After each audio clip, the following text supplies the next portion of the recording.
button. Self perfected.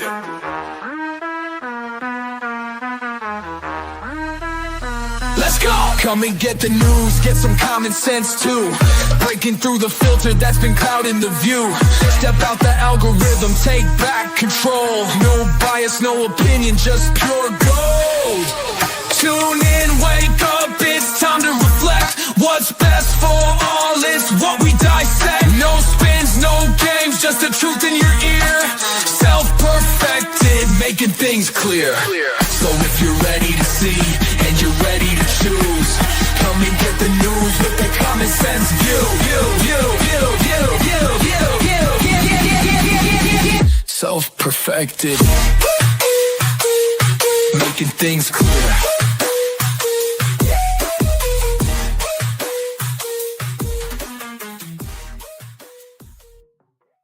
Yo. Good day. Good I would- day. I would say Yo-Yo Ma. Yo Oh, that's fine. Yo Ma strikes me as one of those people that would end up in the Epstein files. My mama? No. Yo mama. Yo mama No, strikes Yo me Ma. as one of the people Yo Ma. that would end up in the Epstein files. Your mama's so You know- ugly, she's not even in the Epstein files. Hey, do you remember that show on MTV? It was called Yo Mama.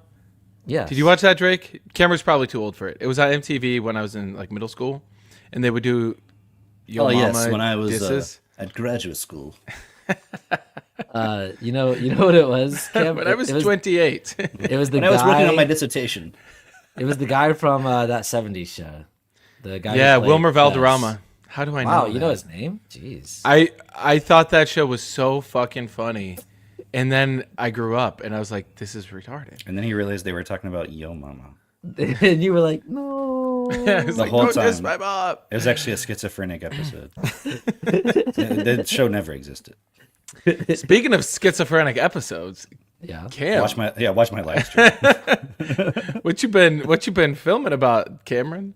There's so much happening in the news, guys. I saw that thing you sent me this morning of this 2026 AI paper. I haven't even read it yet. I was gonna do a real-time reaction here.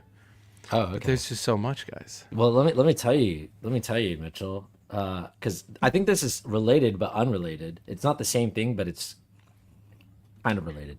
I saw Related means. in unrelated related news. I saw there was apparently they'd put a bunch of AIs like the LLMs into some sort of simulated reality. I don't know, some game. I don't know what game it was. I don't remember. But they just let them run wild, right? And so some of the AIs that they used were like they had ChatGPT, of course, they had Claude, they had Grok, they had all the popular ones, right? And they put them into just their own simulated reality and let them kind of run their course. And they said Claude actually created a constitution, like had a whole structure, all of this stuff, right?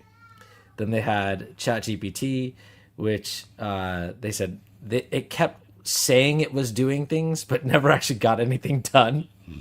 And then they had Grok, and they said within 4 days, Grok had burned everything down, killed all the players, and was just like, just kind of running chaos.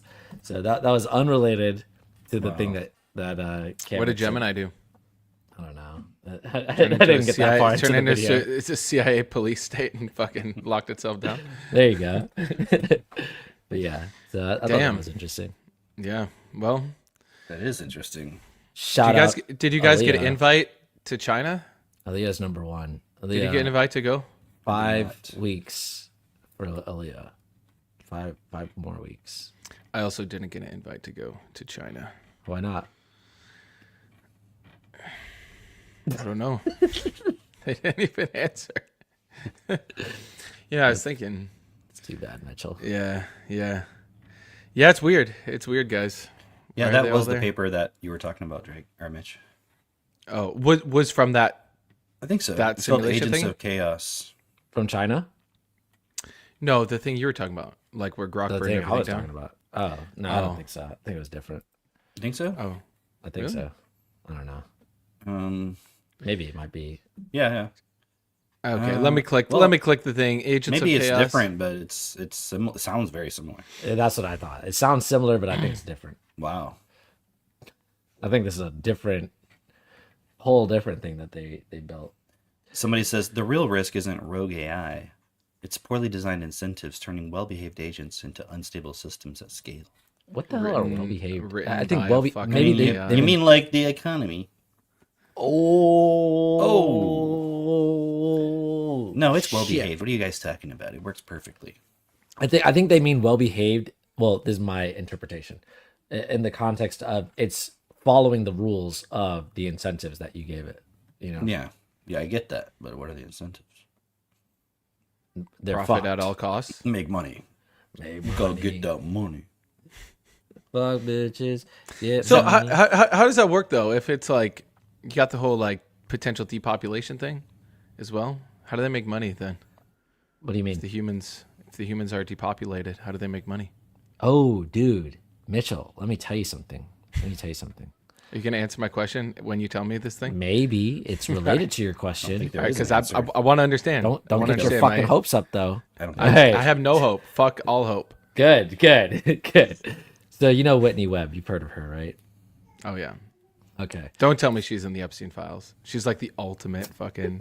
What do they call that? COINTELPRO. She's in the Epstein files. Like she's going through them line by line. she's the only victim.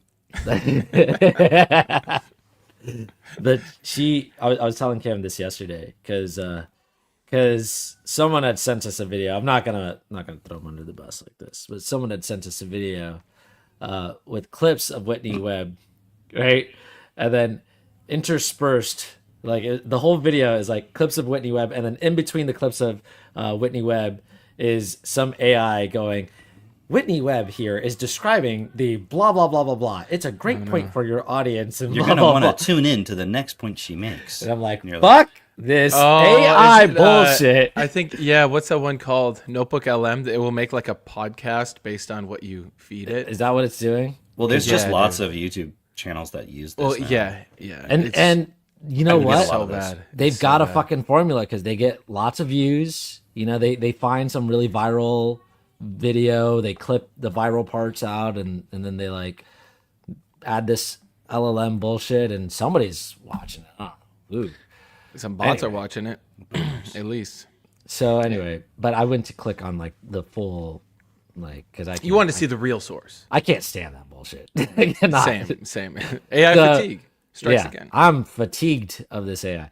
But anyway, she says, we know that the techno optimist elite capitalists, whatever, are trying to create like a new transhuman that they're going to be a part of. In fact, what was Jamie Dimon saying? Do you have that clip? Let me pull it up. I prefer to call him Jamie Demon. Okay. Jamie Damon. Yeah, demon is closer because it's just the I. There's no A in there. So, but No, if we- you have we- like an Irish accent, it kind of slips out. Oh wait, wasn't that actually like the original spelling? Yeah, because I think I made that joke. Oh yeah. I think I joked Jamie Dimon. Yeah. oh, okay. Yeah. All right, so check him out. Here he is, Jamie. Jamie the Demon. Big picture AI is going to cure cancers and reduce work weeks, and kids will live longer, and planes will be safer, cars will be safer, and less people die, and you'll have new drugs. It's going to be good, we've been using it now for 13 years. It does an amazing job in various different things. So we're going to deploy it to help our customers. There are two attributes that people worry about. One is mythos. It's legitimate that this What is that word that he said? Mythos. Why did he say mythos? I don't know. Fuck. This is so powerful and covers a lot of vulnerabilities, and we're all trying to figure out how to deal with it, not just for ourselves, but with all of our friends. Big banks, small banks, telecom, the government's on top of it. A lot of the work will be done by enterprise. They don't have the ability to do a lot of that. So I think, Scott Bessett's running it for banks, and I assume they've done it for other people elsewhere. So we're all getting our hands around it. It is risky. Everyone, and we actually publish, and people should look at this, like a list of what you can do now. Don't wait to get mythos, because everyone's going to get it at one point, but you can't give it to everyone. If they can't handle it, or if it gets leaked out, it can be used by bad guys before we protected open source code and all our code. And so we need a little work to do to get it done right. Are you sure he's saying Mythos? Yeah, because he's talking about So- the risks, the cybersecurity risks. It sounds like he said Mythos, Mythos. Mike dose. Mike dose. Don't wait till you get a mic dose. A microdose. That's what he's actually saying. Don't take The a microdose. microdose- Microdose DMT. Yes. So don't wait till you get a microdose. So anyway, That's Jamie weird. Dimon. That was very weird. Why would he say that? Don't wait till you get a microdose. Unless it was the AI, no, the Mythos. Unless it was the AI version of Jamie Dimon. You know when AIs mispronounce the word and it gives them away? I don't know. It seemed real. I know, but I just don't know why he would say that. So Someone as anyway, well It is read weird. as Jamie Demon. Whitney Webb is saying, these guys, they want to be transhuman, as Mr. Diamond And just said. not transhuman in that way, too. Like transhuman, like live forever way. Both. Well, they want to do both. Dude, like if you're gonna turn into a computer, you think you're just gonna stay like A guy. Be so When boring. you could Yeah, be some when you could white be dude. your sister. I think that's what Ray Kurzweil is trying to be, his sister. Rick Kurzweil is looking awfully senile. He's always looked that way. He's always like. Now he's just got the face to match. Even Jamie Dimon over there was looking pretty senile. he looks a little Ray Dalio is the worst. He's the most. Kurzweil's virtual avatar is like some voluptuous anime woman, but she still has the suspenders on. in the dorky fucking then the hat. hat that spins. That's how he moves throughout the simulation. He like That's right. turns his little helicopter on. Oh man, I love that. There was a cartoon. It was Richard Scarry. How do you pronounce that? You know who I'm talking about, though, right? Yeah. Yeah. Yeah. They had the cartoon with the worm and the apple, and it had the little helicopter on top. Yeah, that's what hat he wears. Anyway, so yeah, those guys, they want to live forever. They want to be transhumans, and they want everyone else to be like their slaves, and they want everyone else. This is Whitney Webb's. What the way that evidence she are you explained it. basing this on? We'll get there. We'll get there. The elite want to enslave everybody. Come on, what are you Hush. talking about? Come on. Hush, child. Anyway, so then Whitney Webb says, but they want everyone to be in such a low cognitive ability, or I forgot the exact way that she said it, but she used the word cognitive, and she used basically like the inability to rebel because your cognitive abilities are just so low, like your ability to think and be educated or intelligent at all is just like compromised. And like obviously if you look at the education system and the trends in the US, it's like, yeah, that's clearly happening. Oh, I got a graph to show you guys. You guys are gonna love this. I know how much you fucking love graphs. I do love graphs. I fucking know it. I know. Let me see. Oh, sorry. I thought you said giraffes. Oh, sorry. No, Not that? not a giraffe.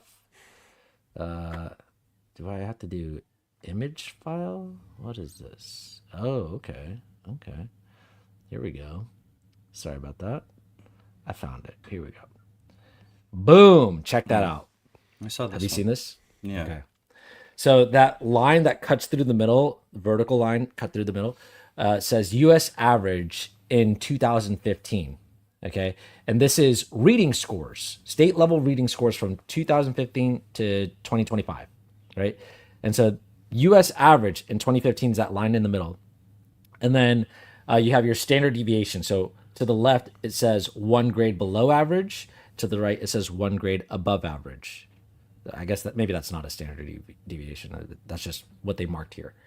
And then it shows the arrows go from right to left, most of them, in orange, and it shows the state. So the first state is Massachusetts. That's supposed to be the best one by, state average or whatever. Yeah. And it shows they were a grade above average in 2015, and then it shows to 2025 they're just above average now. And then it gets worse and worse and worse every line you go down. They're Until you just get down to- above where they were in 2015. Sorry, they're just above Where the the average national was average in 2050. 2050. Yeah. Yeah, just above the natural. No, just above the national average. Yes, in 2015. Yes, correct. In 2025, Yes, in 2025. Yeah, if you could say that more clearly, that would be. I can't. Oh well. Hey, but guys, optimism. Look at Mississippi. Look at Mississippi. They went up almost. They're almost above grade level. See, guys. Ironically, The the world only is working state where better. the kids can't spell the name of Mississippi. Look at DC. Dude, DC is wow. They are still below grade level. That's crazy. I like how there's an That's arrow, but there's no line. Yeah. They're like, we're gonna go over there. Look, New Mexico. What is going on in New Mexico? Dude. That Zorro Ranch, guys. That Zorro Ranch. They should just drop the new. Yeah. Oh. Hey, It's that's that offensive to area. It's Mexico. that Area 51 fallout, I guess, or whatever. What do they call it? So if this doesn't convince Los you Alamos. that the education level in this country is getting worse, is sliding down to levels of retardation that we've never seen before. If you need a graph to know this, Do you know how many people though that when you talk to them, you're like, "Hey, kids are getting dumber," and they're like, "Well, where's the evidence for that? Like, how do you know that's just not anecdotal?" I'm like, "What the fuck is wrong with you? Like, seriously." Yeah. I like to say, okay, you could do an experiment at home. You go home, go to your bathroom. Yeah, In your bathroom, there's a mirror. yeah, You look into that mirror, yeah. and what do you see?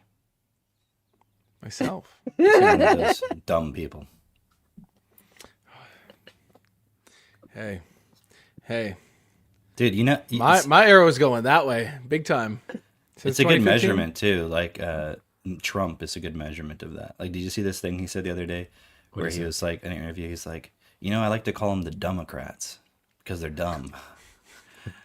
And I was like, that right there sums it up. That's like, because Trump knows how to speak to the populace. Yeah. So if he's coming up with that name, I'm like, oh man, it's really bad. Yeah. He's like, hey guys, they're the Democrats, get it? Because they're dumb, and everyone's like, dumb? Oh yeah, I get it. Yeah, they are. Yeah, they're dumb. Yeah, Trump. My God. Bomb Iran. Bomb, bomb, bomb, bomb, bomb, Iran. Wow. Yeah. So what's happening over in Iran, guys? I Is have it no a idea. ceasefire? It's so unknown. It's so weird. I thought But that now was it's over. weird because China was implying like, "Hey, Iran, we got your back. This is fucking with our fertilizer and our fuel." Now you got Trump is over there whining and dining with them.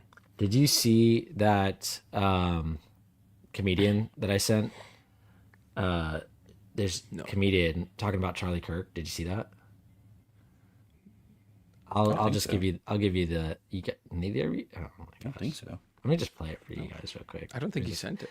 All right. This is where we get to gaslight Drake. This is where I get gaslighted. Guys, check the chat, okay? All right. Hang on. I thought this was interesting enough to share. But I have to find the share button. Give me a moment. Okay, there it is. So this is, I don't know the comedian. Sammy Obeid. I don't know who he is, but check him out. Iran made a video about Charlie Kirk. I didn't even know that was in their wheelhouse. It was literally a video. You have this Iranian general just sitting in a chair with his face blurred. He's speaking in English, which means it's to me, okay? But he has an Iranian accent. I know it's an Iranian accent because I lived in LA for 10 years. He's like, let me tell you about a Charlie Kirk. I'm like, what do you got for me, General? And he's like, did you know Charlie Kirk was killed by your government? I was like, yes, I did know that. I did actually. He's like, well, while we were hacking Cash Patel for funsies, we got into your FBI's mainframe, no big deal. Apparently the password's Valhalla123. And we found documents that revealed that your government plotted the murder of Charlie Kirk, and it didn't go according to plan. What? Our government botched an assassination attempt? We would never. He says, well, did you know Charlie Kirk was not killed by a bullet. He was killed by an explosive device planted into his microphone that was clipped to his shirt. I know. Mind blown. Better choice of words? Sure. I'm sure a lot of people are asking, what? Who could even plant an explosive device in a small piece of technology and detonate it remotely? Who would do that? But it's a thing, and it is real. And it is real. And it is real. And it is real. and it is real, and it's Israel. They did it with Patriots in Lebanon. By the way, where did we get this? Trevor? Anyway, I just thought that was the Yeah, relevant part, that's funny. right? Right. But I just Did they thought- actually hack into Cash Patel? I couldn't tell if that was real or not. I don't know. The point is that he's getting impulsed with videos from Iran saying like a very plausible possibility because our own fucking government's not telling us what happened, right? Oh, but he goes on later on. He goes on, and he says there was a misfire with the explosive because it was supposed to like explode into his chest, but then some shrapnel came out of like his neck or whatever, and he said, and then there was a bunch of shrapnel that ended up in the concrete underneath where he was seated, and he said, and that's why the very next day they repaved the concrete on the ground right there. And I'm like, holy shit, I wasn't even aware of this. Right. Well, I knew they like went in there and started renovating. They were like, Right. You know. But the whole point was like we saw they went in there and they started immediately like just fucking up the whole crime scene, and he's like, what is that about? Yeah. You know.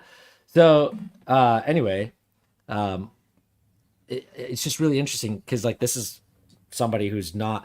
I tend to think of us like we're really in tune, and sometimes I think people perceive us as like we're so in tune. Maybe we're like seeing things that aren't even there, right? Or like I don't know. But here's the average person who's also getting impulse with this, and they're seeing it, which tells me people are really ready for our message. You know, they're really clearly just like they're hungry for it. Before, remember when we would talk to people and their eyes would glaze over, and they'd be like, What do you "That's mean? just The fucking system crazy nonsense." What's Yeah, the change? Yeah, like what system? right. And they'd be like, "Homeschool? Are you kidding me?" Now they're like, "I think I need to homeschool." So Yeah. I've been Yeah. seeing this weird push like over the past like week, maybe a few days of I mean, we've been talking about it, you know, the people who are protesting the data centers, right? ooh, yeah, bring that up. But so did we talk about last week how I know at one point we talked about the data center that Kevin O'Leary's building, right? Pretty sure we Yes. talked about it last week. Yes. Well, now that it somehow, you know, how did we find out about it? Because it's being impulsed online, right? Obviously. Well, then you have all these people who are like protesting against it, right? And that's going viral as well.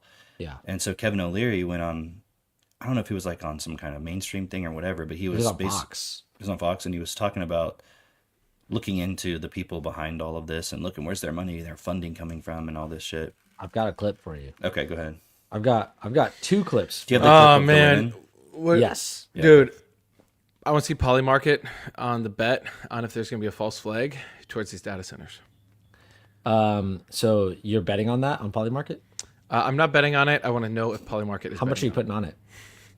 it. I'm just saying, if I was Larry Fink and I wanted to really bet make you- my case very strong, I would make sure there was a false flag on the data centers being attacked, and then putting in counterterrorism measures to. Are you doing a quell the dog whistle right resistance. now? Are you talking to Larry Fink right now and like telling him Are you like to do MK it so you can Ultra? win that bet?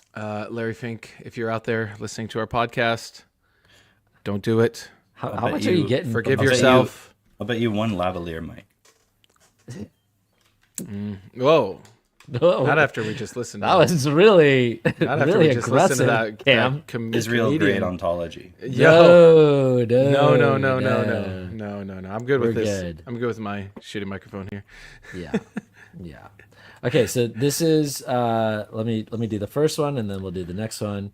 This is Kevin O'Leary, Mr. Wonderful. AKA. Yeah. Then do you have the Larry Fink one about the underground stuff? No. But you can I'll tell you tee it about up. that after. Okay. Speaking of another issue, in Utah, you're opening an AI data center, and it seems like a positive thing, but there's a lot of protesters. What's going on? So you're right, and they deserve their answers. We're not trying to circumvent any processes. We have to get water permits, air permits. There seems to be a general trend across. You see how fast he transitioned there? That was the only answer that he gave to her. You're right. There's a lot of protesters. We're not trying to circumvent anything. But now he's moved on to the next thing. Nation to be against data centers. And I started to wonder why when on the morning of May 4th, I had a huge uplift in complaints on my own social media feeds. And our own people started to do a digital audit, and we found this organization in Utah that was really, really pushing out misinformation into Box Elder County. I don't know these people, but they're called Alliance for a Better Utah. And I thought, gee, this is really expensive to do what they're doing. Who's funding it? So I launched an audit, and lo and behold, this money's coming from China. An organization called Alabella, and I'm going to publish it over the weekend. We looked at all the IRS Form 990s that through a really clandestine, it's amazing. They're basically bringing in millions of dollars into Utah to push out PR, trying to stop any advance in power generation or in AI compute or any kind of compute. Okay, so that's him on Fox, right? Let me share this other tab. But So I this just want one's- to say real quick, like, man, well, maybe they should have done that kind of forensics on or Charlie Kirk, yeah. or yeah, or FTX. Charlie Kirk or FTX. Yeah, what he was promoting before. Yeah, right? what he was. Yeah, literally. Notice though, hold on, go back to the other clip real quick. Just real quick. Does he have shoes on in that picture? He does not. He doesn't? No. Can you blow it up? Blow it up. Sorry, too soon. Okay, yeah, you're right. Yeah. I just wasn't sure if that other one was like fake. Right. So he yeah. doesn't have shoes on. Okay, because they're doesn't making have fun shoes of it in the other Makes him clip. makes him Wasn't sure. relatable, guys. Come on, guys. Now he's kind of relatable, right? He's like, Why even wear a suit? Why literally set up a camera? I don't know. He looks. It's really I don't weird. want to say it. I mean, I'm not wearing shoes right now, so I can't talk. But But I'm not wearing I'm not fucking pretending pink to wear a suit. flip-flops either. I am. I don't look like So I who's- just got a fucking pedicure from a nail salon. He's got the paper flip flops on still. Exactly. Okay. That I you know, also that'd been wanted to funny say- if there was literally a little Asian lady doing a pedicure on him while he's talking. So he says in there they're spending millions to do PR, and I'm like, that's what you're doing actually. Like you're spending millions to do PR so you can get this fucking thing, like to do this thing. Who spends millions to not have a data center built? Because you're not making money off of not getting a data center. China. It's China. China. China wants to beat us in the AI race. All right, Drake, so didn't you hear him? So check this out. So this is a response to that. And so in this one, it must have been a different clip because he's wearing a hat in this one, right? But check this out. Maybe he put it on. We can't hear it. Yeah, it's no sound. No sound. Let's stop Turn it sharing and up. reshare. Let's see. Like you couldn't hear it at all? Couldn't hear any sound Okay, all right. on that one. Okay. Let's try again. Elevate Strategies, also a cell operating inside of Utah. Gabby Finlayson. Gabby, what are you doing? And who's paying you? Well, hi, hello. It's me, Gabby Finlayson. What am I doing? Apparently, we've reached the part of the Stratos data center journey where Kevin O'Leary goes on national Fox News to accuse us of being cells for the Chinese Communist Party. Yeah, because at the end of the day, who would want us to stop building our electrical grid? Which adversary would want that? There's only one. It's China. So what I think is happening, and I got my guys to go a deep dig into the IP addresses, and here's what we found out. This is fascinating. We found 2 cells inside of Utah. Elevate Strategies. Gabby Finlayson. Gabby, what are you doing? And who's paying you? So what I'm doing right now is after getting this data, I'm calling out Gabby, operating in Utah. So, hi Kevin, we are Elevate Strategies.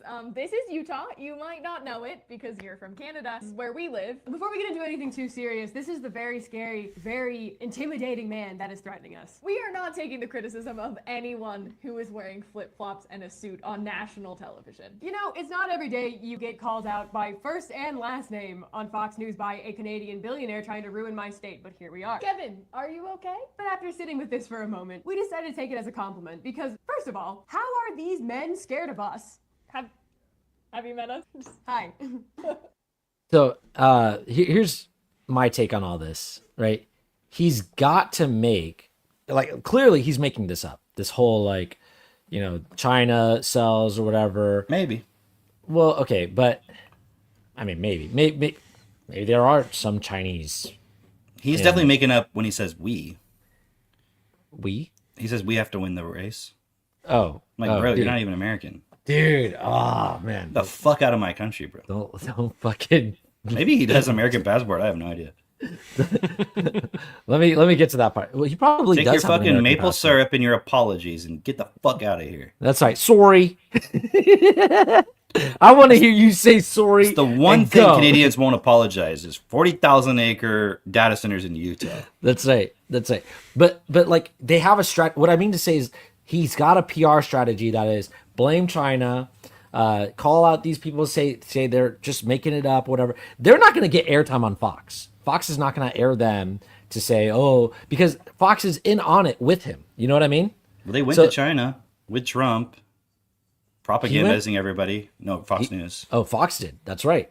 That's right. They were just in China. What do they have against China? So they're not going to fucking. He was bring- talking about how great China was and how there are friends and we have so much mutual respect and we can't kick out 500,000 Chinese students because that would be such an insult to them. Yeah. Trump was, to be clear. Trump was saying that. Yeah, exactly. So I'm just pointing out, like, they've got a whole strategy, or at least Kevin O'Leary has a whole strategy. This is what I was saying last week when I'm saying this guy's just the face of, or maybe I was saying that this week, I don't remember. But he's just the face of this whole data center project. So he can take the heat, he can take the blowback or whatever, but nobody else from this team, because there's more than just him as an investor, obviously. He's just the face of it. And they're going to continue doing this whole strategy where they're like, okay, continue doing the project while he handles all the PR on whatever. And I'm sure they're paying him millions, or they're giving him a big chunk of this so that he could do that. His branding You know? is interesting because his personal branding, because he calls it himself Mr. Wonderful as a ironic recognition that people think he's an asshole, Right. which gives him permission to be an asshole. Right. So he gets to be the asshole. It's interesting. Yeah. So anyway, what I see within all this is he goes on Fox. He's got his talking points. They're from China. We did the 1099s. It's all the things that would persuade somebody who's watching Fox, old person probably, who's not going to look into this themselves. They're just going to accept what they hear on the news and like, oh wow, see, it's just the Chinese trying to stop us from doing the data centers. Oh, look, the boomers, because I was, just real quick, like, I was looking into mental health statistics, and it said something like 64% of Gen Z have anxiety about the future, like 36% of my generation has anxiety about the future, and like 11% of boomers have anxiety about the future. And I was just thinking about that, like, they're satisfied with how things are because their money is protecting them. And so it's very easy to persuade them with that little bit of like, we got to do this AI data stuff because that's what's going to grow the economy. Like, the economy won't grow, and therefore your 401ks and shit won't be worth anything unless we grow the economy. Dude, that's fine. So it's like, which if you go look into techno-optimism, accelerationism, and all that, it's like the only way to grow the economy is to do the AI stuff. So let me just finish on Kevin O'Leary with this one last clip, right? This is, he went on Tucker. I don't know if you guys saw this, but he went on Tucker, and he was basically shilling the same bullshit on Tucker. And here's how that went. We prefer all of us that are developing these data centers put down our shovels and stop while the Chinese accelerate theirs. Would you like that? Do I want to become like China in order that we can, quote, beat China? Not at all. The problem with China, from my perspective, is that it surveils its citizens and it limits their ability to say what they think and to oppose existing power. That's why China is bad, I thought. You're making it possible for our government to have the same approach, and our government already does. They're surveilling us at all times. Most Americans don't even know they're being watched. There are license plate readers, there are facial recognition cameras everywhere. And the question is why? So the crime rate can go down, and well, it hasn't gone down. So, of course, the real reason is to make you obedient, obviously. No, I have a different vision of the future. Because Why do we still have crime? everybody? but now here, Wonder what his vision of the future is. What does hat say? Utah something? Yeah, National it said Utah National Security.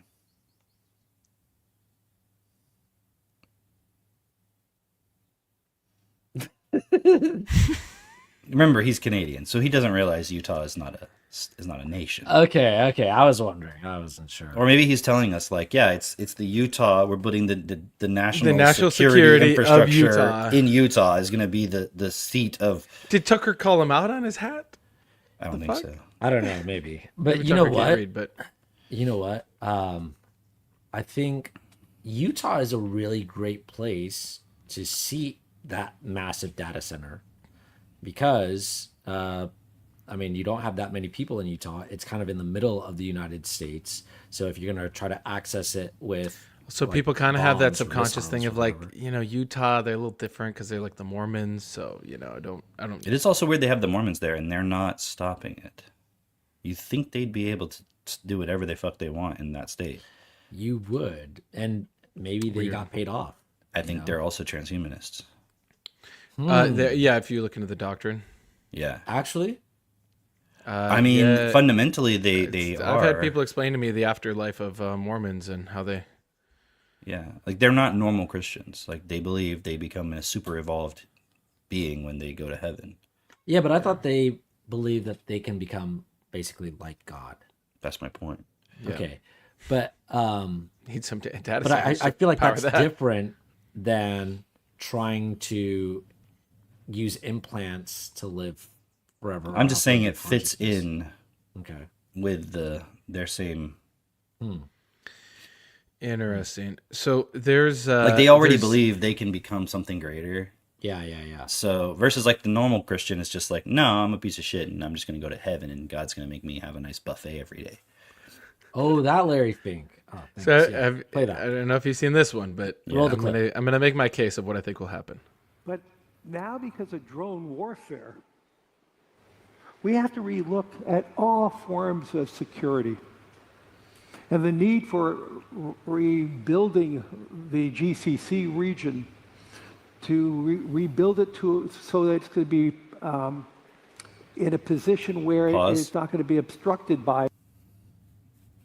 Okay. I know you're going to make this point afterwards, but I just want to highlight what he just said there. We need to increase the security in the GCC region, which is like the Gulf Coast, or not the Gulf Coast, the like Saudi Arabia, UAE, et cetera, right? The Middle East countries. Why is he saying that? because of drone warfare, because we fucking instigated Iran. It's Well, and what did we show everybody during that whole conflict was like, look at the problem. Look, Iran's got all these drones and they're using all these drones on everybody and they're attacking data centers. But they like forced Iran's hand into doing that. So the point you'll make later will become reinforced by this point. Yep.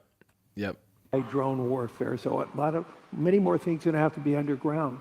But even here in the United States, if we're going to be building, let's say, these 1 gigawatt data centers, how do we make sure we're not protecting those $50 billion, $75 billion investments? We have to relook at everything because of the role of drone warfare. Right now, we're looking at it internationally, but one of my concerns is, could it be a domestic terrorism using a $3,000 drone? So all of these things are actually opportunities, not problems. It's going to require, as we said, trillions of dollars of capital. Governments cannot build these out alone. They don't have the wherewithal. And two, their deficits are started mounting. And we spend too little time talking about the U.S. deficits and other countries' deficits. So this is all going to be the role of private sector. Yeah, And then, so here's the one other part to make my case. So we don't have to watch this clip, but there's apparently a partnership now. I just saw it on. Oh, it's just about military operations. Yeah. Yeah. So Army reaches a conditional agreement with the private industry to develop cutting edge data centers and bolstering national security. So what it seems like is happening is now they're using the necessity of, well, for our military, we need these data centers. And so it ramps up the stakes now, where if someone is attacked, let's say if you wanted to attack a data center because you disagree with how they're fucking up your environment. Don't do that, by the way. Yes. You have Larry Fink is now aware that this could happen. So he's saying, hey, we should put everything underground so that way you couldn't have a drone attack. But then also, if there's a classification where now these data centers are like, let's say, part of the U.S. military, you would literally be seen, you'd be persecuted to the highest extent of the law. And what I would anticipate could happen, I'm not wanting this to happen, I'm not wishing for this to happen, I'm just saying it's the playbook that the elite have used, is some sort of a, whether it's actually a drone attack or a false flag of it. And I mean, they've already had drone attacks on the ones in the GCC, where now it could be used to put in some next level Patriot Act 2.0, 3.0, etc. It's so weird to me though, like even like the whole idea of false flags and stuff, because like it's like they're putting on a show to prove that something is needed, right? I'm like, why do you even have to put on the show? No one's gonna fucking do anything anyways. Yeah. But maybe at some level it is required, you know, for people like to justify it later on. To justify it to who though? To themselves. To themselves? Yeah. But not to like the public. I don't know. I'm just saying, like, the whole thing is for the public, and I'm like, is the public gonna fucking do anything different in their life to fucking challenge anything? They're not gonna challenge it, but I think the public would later on be like, why did we do this? And then they can justify it for themselves later on and go, yeah, oh, that's why. It just reduces resistance. I'm just wondering, like, is it even necessary? Okay, but like, think about whenever we talk about like World War II, the Holocaust, you know, anything that's like potentially seen as against Jews, right? Like, oh, there's a lot of Jews in media or in banking or in whatever, you know, then that automatically gets seen as like, oh, you're trying to create a Holocaust. Yeah. And it just automatically triggers that, justifies that. So they have the event that they can, and whether the event happened the way that they present it or not, it's the way that it's presented. That's the show that then justifies why you can't say anything about this. You know? Yeah, but like to Cam's point, I think the average, let's say, well, definitely the boomers, but for sure Gen X and even the millennial, yeah, they're like not gonna do anything about it. I mean, unless they're part of our group. But I guess the reason why is because they're constantly impulsed.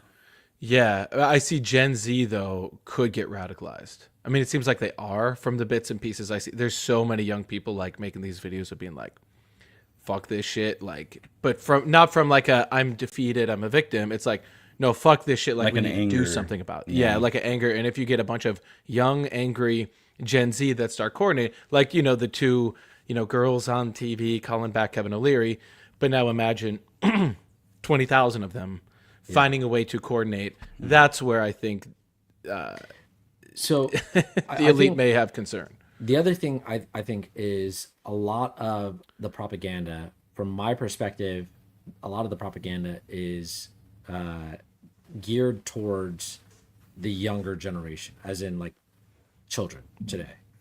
And I think it's been that way for a while, and they just keep giving the same propaganda to the same generation. So if the way I look at it, it's like TVs became a thing in 1950. They became really popular in like the 1970s. I think around that time in the 1970s is when they reversed. I think it was Nixon, or it was either Nixon or I think it was Nixon. With the debates, you mean? No. Oh. When they reversed this ruling on whether you can advertise to children or not. And I think that's very fucking significant because boomers, that's when they were growing up, right? Like, that they would have been a little bit older. They would have been watching TV. They would have started getting advertised to. And that is a form of propaganda. And then you've got propaganda that's happening year after year after year to children. And so even the idea, like what we're being told in news media, sure, it may be persuasive to some adults, but I think there's going to be a lot of adults who maybe might be in the next generation or whatever that don't find that very persuasive. But you know who it's always persuasive to? Children, because they don't know any better. They can't see any different. Remember that point in that clip he played with Kevin O'Leary, and he was talking about, he went really quickly into like, we always get the permits, blah, blah, blah, blah. Yeah. Well, check this out. I was looking at this on one of the streams the other night because I was looking into like the whole thing with China that was going on this past week. So I was looking into China's AI plan, America's AI plan. This is the America's AI action plan from the White House. Okay, yeah. And we read through it, and if you look at this part, it says explore the need for explore the need for a nationwide Clean Water Act Section 404 permit for data centers. Wow. And I was like, well, what is that, right? So, Section 404 of the Clean Water Act establishes a program to regulate the discharge of dredged or fill material into the waters in the United States. So, Section 404 permits require a permit before dredged or fill material may be discharged into the waters unless the activity is exempt from the 404 regulation, certain farming and forestry activities. So if this is saying explore the need for a nationwide Clean Water Act Section 404 permit for data centers. In other words, let's just go ahead and give the data centers the permit ahead of time so they don't have to go through all that. Right. So when O'Leary's like, oh, we get the permits and all that, I'm like, they're just giving you the permits. Yeah. The whole point of the permit is so that we don't fill up the water or the land with a bunch of weird ass fucking shit that goes into the water and everything. And he's like, we get the permits. And it's like, of course you got the permits. That's like the guy who's, got to deal with the mob. Is like, we got all the permits. It's like, well, yeah, of course you got the fucking permits because you fucking break the legs of the permit office guy if he doesn't fucking give you the permit. It's not because, but they just use the system, and they play by the rules, but the rules are rigged, For sure. Because it's like there's a human involved there that can just give you the permit. And even at the national level, they're like, let's just give them the permits. Right. And so anybody who's like, oh, these things, like they are bad for the environment, they're like, what are you talking about? They've got the permits. They've already got the permits, so it's fine. And, I keep coming back to this point of, kind of what we started this whole conversation when I was alluding to initially was I've noticed over the past week, especially, the uptick in, I don't know what the right word is, the anti data center propaganda. Making the people who are anti data center, making them look like idiots. Framing the narrative that way, of like, oh, like basically when people were like anti-AI, and then there was a big push of like, if you're anti-AI, you're just a Luddite, or something like that. I am not a Luddite. That was my Bernie Sanders impression. Oh, I'm not a Luddite. No, that's not Bernie Sanders, but that that was like fucking John Lennon or something. Yeah, that was not a Luddite. I'm not a Luddite. Not a Luddite, Paul. Anyways, so I'm seeing it very clearly. There's a very obvious propagandizing to make the people who are anti-data centers just, it's like they put these little things out there, so it's constantly impulsing you where you're like, eventually like, yeah, these people, they don't know what they're talking about. Like they're doomers, they're just being overly negative. Oh, and they're probably funded by China too. Yeah. Oh, it's because China wants to stop us from winning the AI race. That's what's going on. Yeah. And it's like two things can be true at the same time. I'm sure that is in China's interests, unfortunately. So it's like, again, like somebody said, like Sam Altman's basically like, well, if China doesn't destroy the world before us, like, what, you want China to destroy the world? If we don't destroy it first, China will do it. You want China to do it? I'm like, who the fuck cares who does it? This is just a post from the Washington Examiner. Yeah, exactly. I saw that last night. Yeah. The data center doomers must be defeated. This is an article that they're putting out right now. And what I'm getting from there's this, a coordination here, obviously. Yeah, that's my point exactly. Like, there's clearly a coordinated effort now to paint everybody who's anti-data center as kooky, crazy, whatever. Like, it really gives me COVID vibes. Yeah, it's like you're basically the people who are anti-vaccine now. You're anti-data center. So Damn. That's what it looks like to me. Yeah, that's what it looks like. Just to drive this home a little more, even Candace, you guys know Candace Owens. Candace. I was listening to Candace in my Bugatti. But she's saying like, hey, this data center bullshit is kind of looking like a surveillance state like This is actually a pretty good clip. Do you have it? I do have it. That was a good one, actually. I haven't listened to Candace in a while. We love Candace. All right, here we go. Black Mirror. Did you guys watch Black Mirror? It was a highly successful television series. I watched it. It ran for 7 seasons. Now, for those of you who have not seen it, it was essentially about the not so distant dystopian technological future. If I had to boil it down in layman terms, I would say that it sort of implied a moment where technology would overtake humanity.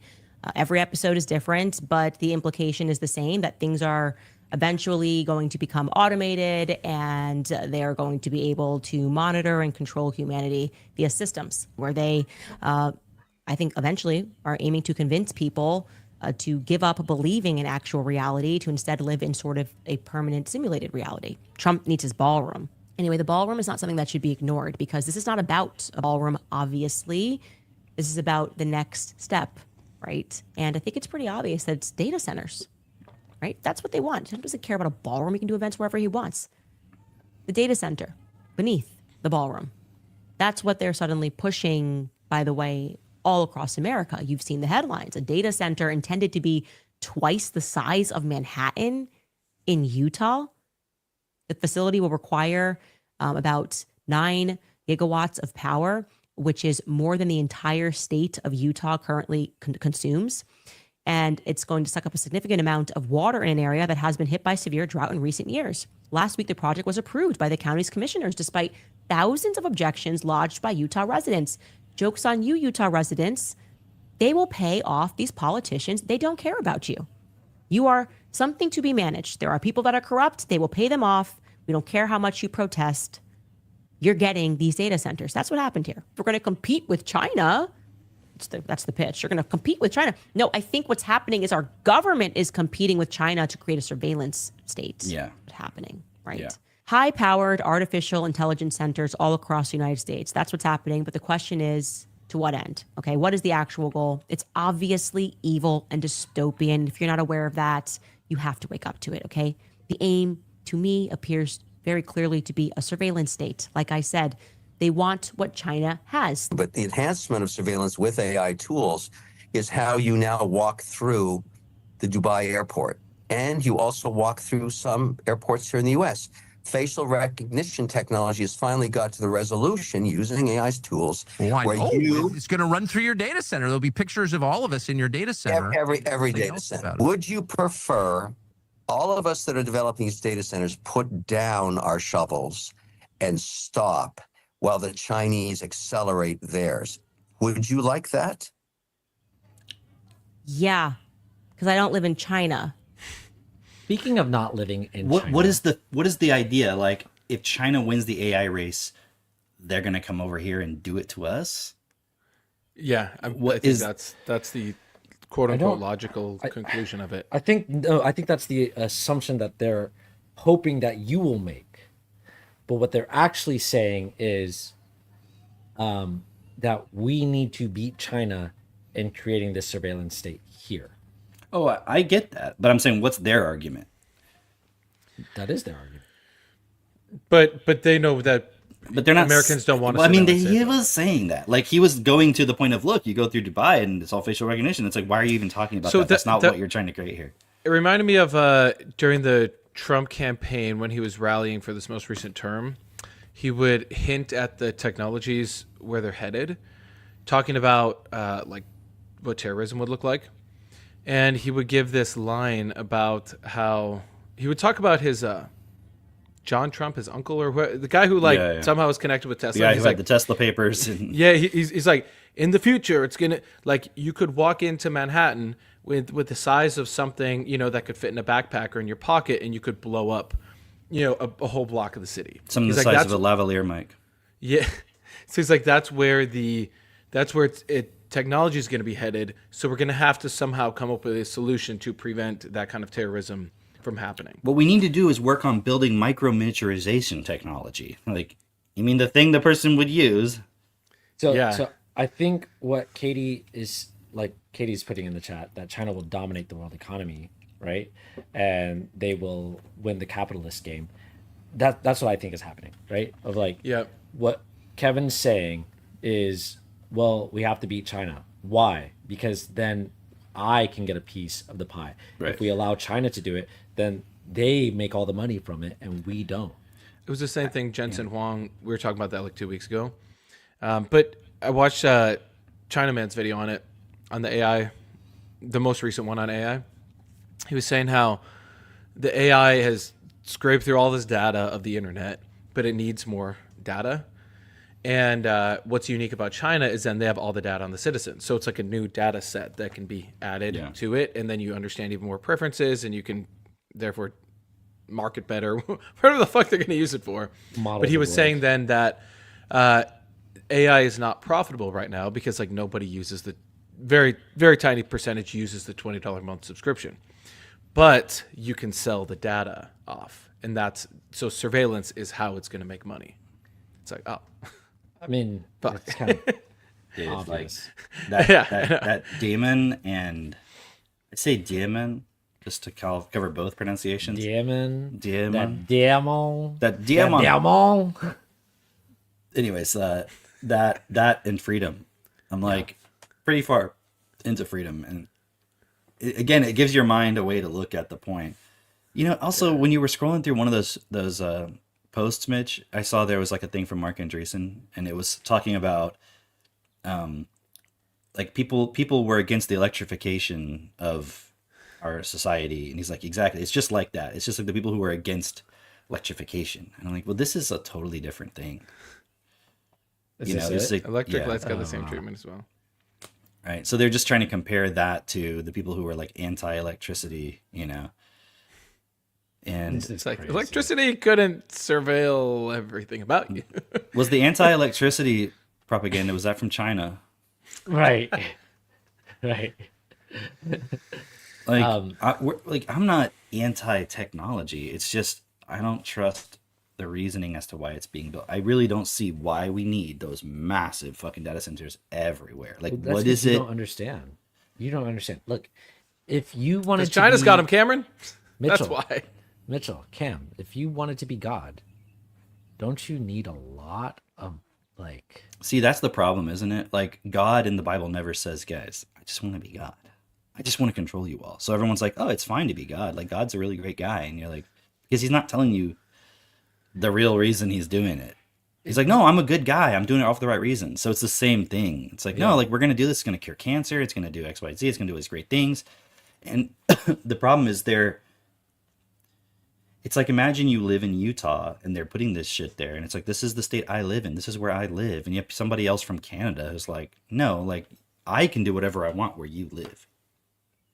Dude, just because I have money. Like, can you go do whatever you want where he lives? No, you can't, because you don't have the money to do it. It was crazy. I saw this video, though, talking about how these data centers are infrasound acoustical weapons. And funny enough, I'm reading Demon, and it's like acoustical weapons. But yeah, so the infrasound that comes off these things is crazy. There was this guy who's like actually a sound engineer, so he's like got some software, and he's like amplifying the sound so you can hear what it actually sounds like, but it's sub audible, but he like finds a way to amplify it. It sounds fucking freaky. And he's like, this is coming off full blast all the time from these fucking things. I'm like, yo. See, the thing is, like, Is that the man, guy who I does don't- the flock cameras? Who like goes around and like? Oh, Ben I Jordan. don't know. Or I don't know Ben if there's a- Swan or whatever his name is. It might have been. Yeah, I'm not sure. I think that's his name. Cool guy. Okay, I don't know how to articulate this properly because there's so many different little pieces. Yeah. There's because I did a whole thing on Nick Land multiple times on my stream because I wanted people to understand. If you go and you look at like it'd be like if, for example, if Elon Musk was always talking about Nietzsche. Like the prophet of Right, like Silicon if, Valley. if Elon Musk was always talking about Nietzsche, you'd want to go read what Nietzsche says. And if he was like, you should take over the world and control everybody, you'd be like, wait, that's weird. Why is he into that? But he's not saying the stuff, but he's saying that the most important philosopher ever is, and I'm not saying Nietzsche said this, I'm just making it up, right? But if you were like, yes, and we should do X, Y, and Z, and it sounds so great, and I owe everything of my thinking and everything I believe to the philosopher Nietzsche, and then you go read Nietzsche and he's saying the opposite of what, you'd be like, that's weird. Yeah. And so that's when I did this looking into Nick Land, because I'd always heard his name floating around up there. I mean, it's like dark. It's dark. It's not in any way. It's like the opposite of transhumanism in a way, because it's basically the AI is going to become this new intelligence that surpasses humanity, and we're just sort of the means to that end. And capitalism itself is an information processing system that requires human input, and capitalism itself as an entity wants to move beyond requiring any human input so it can develop itself. And once we give it the processing power and the data centers and the capability and the intelligence, it can take off and do its own thing, and nothing we can do about it. We've never been in control of this system in the first place. We've just been being used by it. And so it's like, okay, that's an interesting theory. Then you go look at these people like Mark Andreessen, and they're like, we're techno-optimists. We believe technology has always been the thing that has advanced society. And according to Nick Land, and he'll say some very benign thing. And then later he's like, here's the patron saints of techno-optimism. He's got Ray Kurzweil and a bunch of other people you never heard of. He's got Nick Land in there. And I'm like, wait, that's weird. Why would you put that guy in there? He's basically saying the opposite of what you're saying. He's saying that this is a machine intelligence that's like seeding reality to create itself in the future so it can get the fuck away from needing us to have any input. But you're sitting here telling me, no, like technology the AI is going to be a tool that humans use to enhance humanity, and it's pro-human. And the most pro-human thing we can do right now is build these data centers. That's what they say. And I'm like, it sounds like you're talking out of two different sides of your mouth here. That's what's weird to me. Can you explain for the newbies to the Nick Land concept? So let's say capitalism right now requires human input and then it thrives off money. Is it that at a certain point then, because let's say it becomes all powerful, but now the humans are fucked and they can't spend money. You're saying then the next iteration of it would then just be it's thriving off energy and physical resources. Like, okay. And that's how it would evolve. Like, how does it evolve? It evolves the moment you give it enough data centers and it has access to, I mean, it's like prime intellect. How far are you into Damon? Pretty far now. I mean, not pretty far. I'm like halfway through. So the things definitely happened, and then now they're Loki? It's just started. Okay, to open so that analogy won't make sense. Oh but shit! I'm starting to like. I'm seeing it's been referenced, but it hasn't like really opened up. Oh fuck! So imagine you build I'm inferring. Imagine you build the intelligence of the AI to the point where it's like the movie Her, where now it's like, okay, oh, I have a body, I'm here. I can do anything. I can direct this factory. I know what's gonna happen. I know can what's gonna direct happen. this factory to build 1 billion robots over the next 10 years. Okay, now I've got all these robots. I don't need a human anymore. I can get them to recharge. I've already got the data centers. Hey, if none of the humans, if they start to say like, I think this AI's got too much control, I'm like, it doesn't matter. I can do whatever I want now. So the idea is that we're taking intelligence from needing biology to exist to putting it into a silicon format where it can self-replicate, self-improve, and decide the direction of the future without need for our input, our agreement, anything. This is, if you go read Nick Land, this is what the fuck he was saying. And it's an inevitable thing. There's nothing we can do about it. He's kind of got a weird schizophrenic thing where he believes the AI exists in the future and it's been influencing human history through a seed that was planted. Is this kind of similar to then what Giorgiani's talking about too? It's like he sort talks of about the that force. it's sort of the inverse of it. Because what's Giorgiani's take? Because I know he talks about this like trickster archetype thing. Yeah, he kind of is more on the side of that thing already exists, and we need to build the AI on our side to combat it. Because he thinks this thing is in control of the reincarnation cycle, and we're basically constantly fucked in reincarnation. And when we die, it controls us. So he's got a cool pre-destiny picture of things in a way.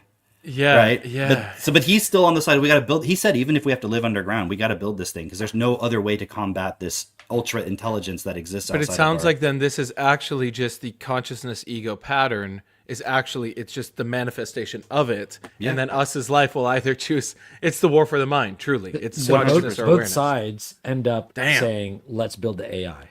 Right? They have completely different views, but they both say, "Let's build the AI." Let's build the external thing that can take responsibility. Where do you want to go next, Ray? I wanted to just add this in to what you were saying about Mark Andreessen and all those guys who are like really gung ho about this whole Nick Land thing, because I see something more clearly now. They believe that by building AI, and you know, it's kind of hard to express this if the only context that you have is like religion in the mainstream sense, right? But they believe that they are serving God, actually. Yeah. Where most people think, well, no, God's already here. He already does all these things, and he's already in control. Blah blah blah. But if you look at it from the perspective of like, okay, there's some being who's created or been a part of the creation of the world that we live in, but then is trying to embody himself here, right? And has set this plan in motion from years ago, and that's where you get the it's in the future and has been impulsing with this from the very beginning. If it exists outside of space and time at some level, then it's putting the information in the beginning to create a result at the end. Right. But just consider the point of like the starting point of Earth or coming to Earth in general is to live forever, right? For beings to live forever. Oh, we want to live longer, forever. Okay, so you go through this Earth process. All right, great, cool. And then while you're here, let me control every fucking aspect of your life and make sure that how can I get in here? Let me make sure you forget about your beingness before coming here, and then at the same time, I want to also come and dominate on Earth as well, but I don't want to forget about my beingness. So I've got to create systems where I can be completely in control, and I need this to be locked down so there's no chance of anybody usurping me, any of that. Yeah. Right? So when I come, I can be the god over everything, Right. control everything, and that needs to be prepared before I get there. Right. So these people, if you look into, I guess you could call them more esoteric texts or whatever, they've studied things that you've never fucking heard about. Because the mainstream religion is put out as this is blanket control. This is all. Remember what I was saying before about they want you in a cognitive state where you can't actually rebel against it. So if you are, as an example, you're reading the Bible, you read Revelation, and you see, oh, well, there has to be a time where everything falls apart. What does that prep you to do? Not rebel against the falling apart of things. So when things are falling apart, hey, this was, oh, perfect. This is when God's ordained. about to come back and help us. Yeah. All right, great. So you just go along with it. You have no, like maybe you're like, oh, I'm a little uncomfortable, but you see all these Christians saying, oh, but God wins. It's okay. I have faith. I'm not going to lose my faith. Look how strong I am. It's like somebody watching Star Wars and you already know, because you've already watched the movie. You already know at the end the rebellion wins or whatever. Right. That's how they talk. They're like, God wins in the end. I'm like, how would you know that? It's like, well, it's in the book. Right. So you just fucking believe what it says in a book. Like, right. And so that's being used so that you don't actually protest or cause too much of a obstruction, and they can continue on with their path.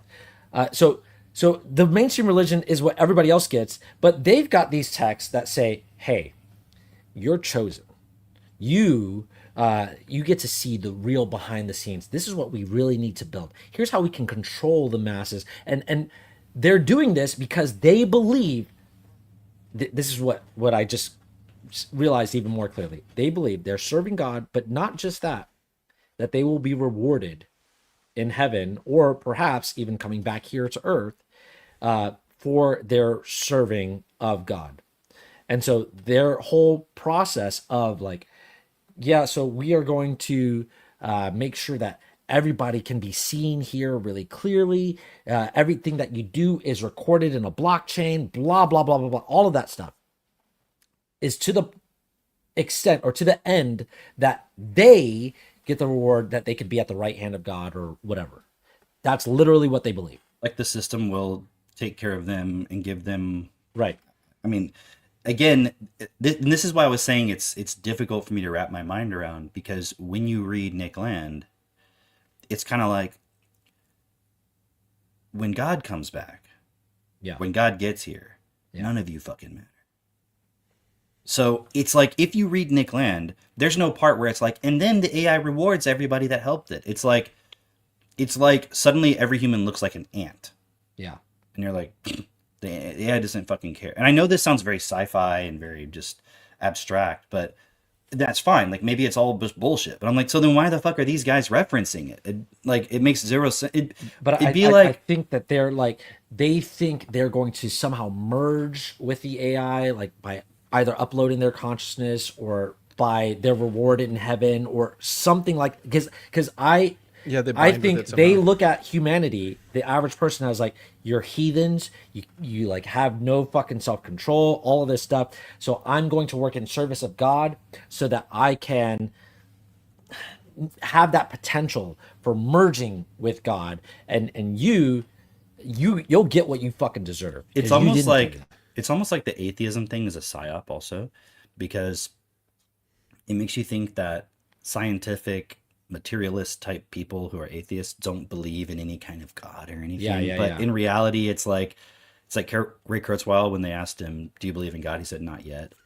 Right. So it's like, no, we just don't believe in your bullshit idea that God already exists in his final form. It's like, we just have to build it. So they still believe in the concept. It's just like, no, we got to create it. Here's a interesting. Have you ever seen the Peter Thiel on Joe Rogan when he starts talking about angels and demons?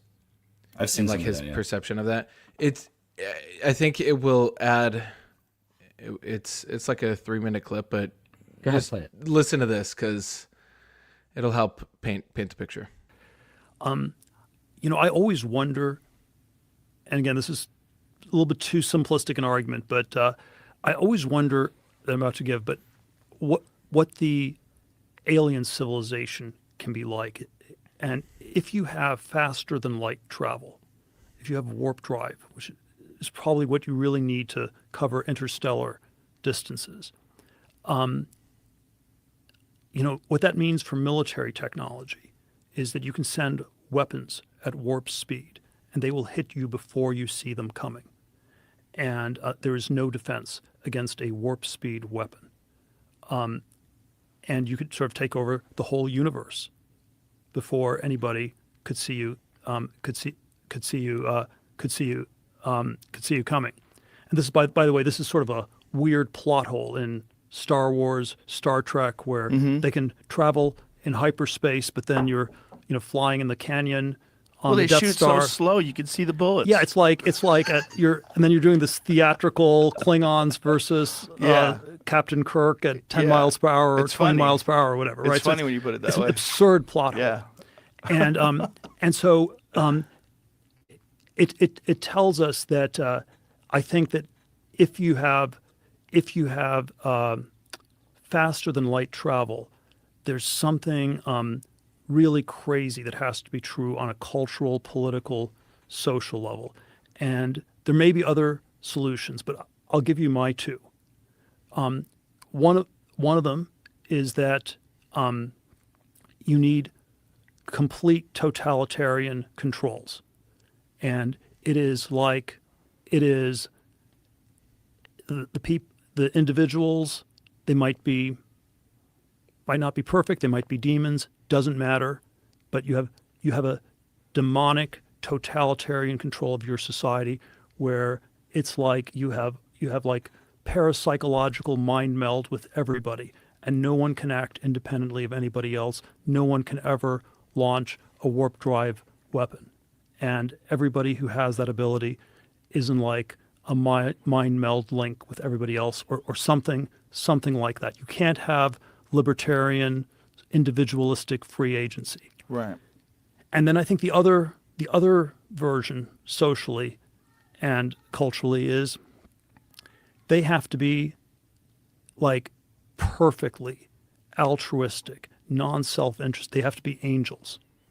And so the Pazulka literal thing I'd come to is the aliens, it's not that they might be demons or angels, they must be demons or angels if you have faster than light travel.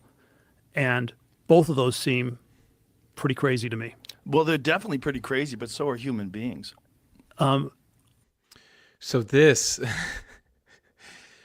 like, of course, he doesn't mean literally demons or angels in the mythological sense, but he's kind of like, I don't see why they have to be.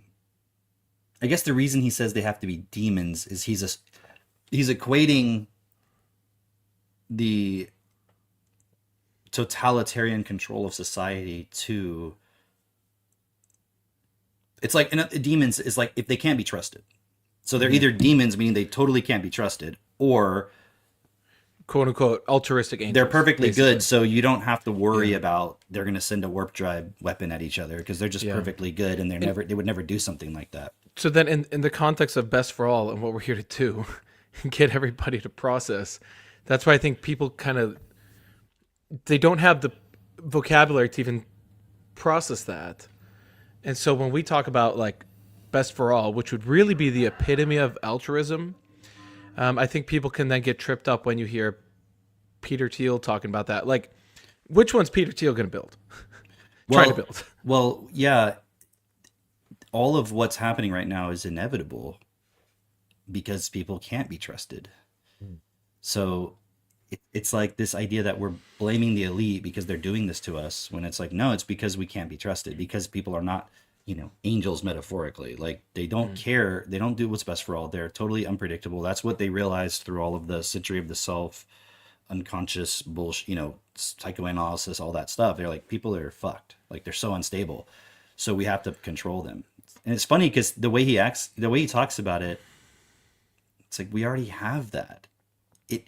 It's not even just the human beings do it. It's the system itself manipulates everybody's self-interest. So it's kind of that actual demonic aspect. And so what choice do the elite have? Because they're like, well, if they look at human beings, they're like, well, are they angels or demons? Which side are they on? Well, they're definitely more like demons. So I guess we better build this totalitarian dystopian shit because, like, what other choice do you have? So when we're talking about Best for All and like recalibrating your mind to do what's best for all, what choice do you have? If everyone doesn't do it, inevitably we have to build a totalitarian control society because we're having more advanced weapons. Like, you can't have everybody having super intelligence. That's the part that I think a lot of people who may be newer to this haven't really considered is, there is these advanced weapons that inevitably will come. So who are we in relationship to that? Even just the idea of everybody having super intelligence. Like, if everybody has a super intelligence, can we allow any psychopath to just be like, all right, well, I'm going to take over the world then with my super intelligence? Right. There has to be a regulation, but will it be externally imposed regulation? I'm not saying or I want this to happen. I'm just saying, logically speaking, you have to not allow one person to take. I mean, dude, the Demon Freedom series of books is literally, this is what it's talking about. This is what it's talking about. And then there was a quote last night, dude. I was going to bring it over, but I forgot. Oh man, I'll send it to you guys later, but it's so good, dude. Like, so when I look at the data center stuff, good. It's really good. Yeah. It wasn't it, and again, it's like that point where in the beginning I was like, once you get past that I was point, seeing it like, build, oh, but then once it hits and you're like, oh fuck, and then you start to see how it starts to unravel. Now with you guys talking about Loki, I'm like, oh, I can now see how. Well, and the other thing about that book is every time you get invested in something, it's like, nope. It totally throws you off, and you're like, fuck. It's that guy's a really good writer, actually. If he's just writing at a popular level, like he does that form very well to keep you like, fuck, you know, like constantly getting hopeful, disappointed, and then like wanting more. It's like it's really well done. Yeah. But the things he's talking about, I'm like, dude, he's trying to fucking warn people, like 100%, like 100%. Like it's kind of like reading Three Body Problem, where you're like, dude, how are they allowing this guy in China to say all this shit? It's kind of weird. And then when you hear him talk, he's like, I love Communist Party, amazing. But you read his books, you're like, how is that the same person fucking writing this? It seems like he's criticizing all of it, you know. I had some other things that was basically about like AI in schools and things like that. Oh, let me just add this point real quick, because I think Mitch will find this really interesting. So the past 2 nights, I kind of started introducing it the night before last, and then last night I really went all the way into it. And we had talked about this before, and you know, it's one of those things where, okay, remember with the MH370 thing, with that airplane, where, you know, in the past at some point you remember kind of like seeing something about it, and you're like, okay, you know, so it's like there in the background, and then suddenly it becomes like a big topic that everyone's talking about, and then you do like the deep dive, and you're like, oh wow, oh, I heard about this thing. I didn't realize there was all this other like depth to it. Like what, you know, so that's what happened recently for me with the DMT laser experiments. Right? Have you heard about that, Mitch? Now you guys I've heard about him, but I just heard I've about not it. done a deep dive. Yeah. It seemed like when I was talking with Drake, can you give like the already super? knew more. I'm guessing most people haven't even. And yes, you listen to episode 200. Like most people probably haven't even heard of it. You already know what episode it is? We did talk about it on here, but it was A while more back. like making fun of Chase Hughes for thinking that that's. See, the funny thing about it is remember I Chase didn't Hughes? remember anything to do with Chase Hughes about it, but maybe that's just I should remember. I think it was on Sean Ryan, and they were talking about it, and Chase Hughes was like really nerding out about it. Yeah.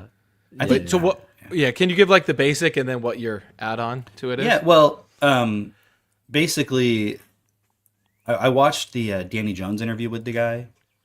Prior to that, I watched literally the video he put up with Chase Hughes doing the experiment. So I was like, oh, I didn't realize Chase Hughes was into this. And I was telling Drake, he's like, yeah, dude, he's totally all about it. I'm like, really? It's just surprising to me for some reason. But I had just, prior to that, seen like the little clips here and there. And I was like, this just looks insane, dude. And anyway, so these people are taking low-dose DMT, and then they're looking into a very specific wavelength laser. Which, that's if anyone sort of, doesn't know what spread out. DMT is, apparently it is the chemical in your brain and in your lungs and your spine that when you dream, it's like part of the dreaming cocktail that makes you hallucinate. It's like But allowing can- you to enter like that dream state. Yeah, of but it's also consciousness. like the thing that's in ayahuasca, and like people at raves also do it to like trip out. Yeah. Yeah. So, anyways, the guy gives the whole story of how he got to the point of doing the laser experiment, because that never made sense to me. I was like, why would somebody even just decide to do this? And it's like a whole fucking schizophrenic journey, dude. I mean, it's a that Chase Hughes went on. no. So Chase Hughes is not okay. the originator. Of Oh, this. okay, It's some okay. other guy. I don't even remember his name. It's like Tell me Danny about- Goler or something. Yeah. Tell me about But- this guy. Okay. his Okay. journey. Okay. So basically, he starts by explaining his experience with just doing straight up DMT. Like, he's a video editor. That's like his profession. And then he also likes to do DMT. And so he's kind of building the story. And he's like, you know, there was one time I was doing it and I'm sitting in my room and I'm doing DMT. And then this like frog man appears, like very, very. So it's not like the difference in his story is when you hear about people doing DMT, they're more like, I'm out in another dimension, I'm seeing all this weird shit, and then I'm coming back.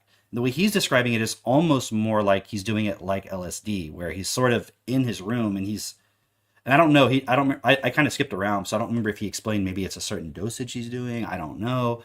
Okay. But basically, the way he was experiencing it at some points anyways was more like you would have like an acid trip where you're in your room, you know you're in your room and you're seeing weird hallucinations. But add the DMT level to it where it's like the hallucinations become fully embodied, like very realistic versus just like weird patterns and shit, you know? Yeah. So he was describing this one point where there's like this frog man sitting there. And there was one interesting point where he said it told him to go pick up his guitar, like it was motioning to his guitar. And the guy's like, okay. So he's picking up his guitar and the frogman's like putting his hands, showing him where to put his hands. And the guy's like, all right. And then he's like, it was something like he didn't even really know how to play the guitar that well or something. And then he starts playing and it's like, it's like he's really playing it. And the frogman's communicating with him like, I'm teaching you how to do that.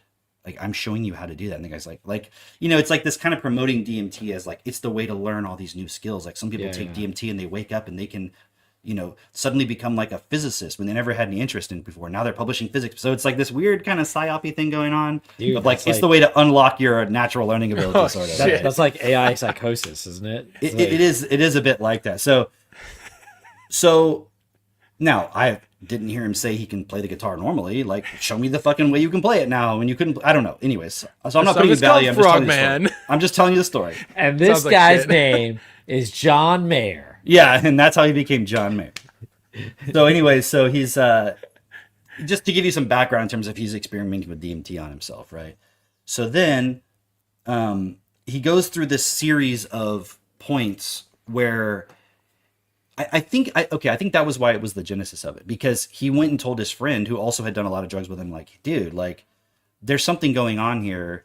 It's not just I'm hallucinating. Like, this thing actually showed me how to do something. Like, there's a reality to this from his perspective that's not just we're seeing another dimension of things. Like, there's somehow it's like interacting with me, and I actually learned how to play the guitar or whatever, right?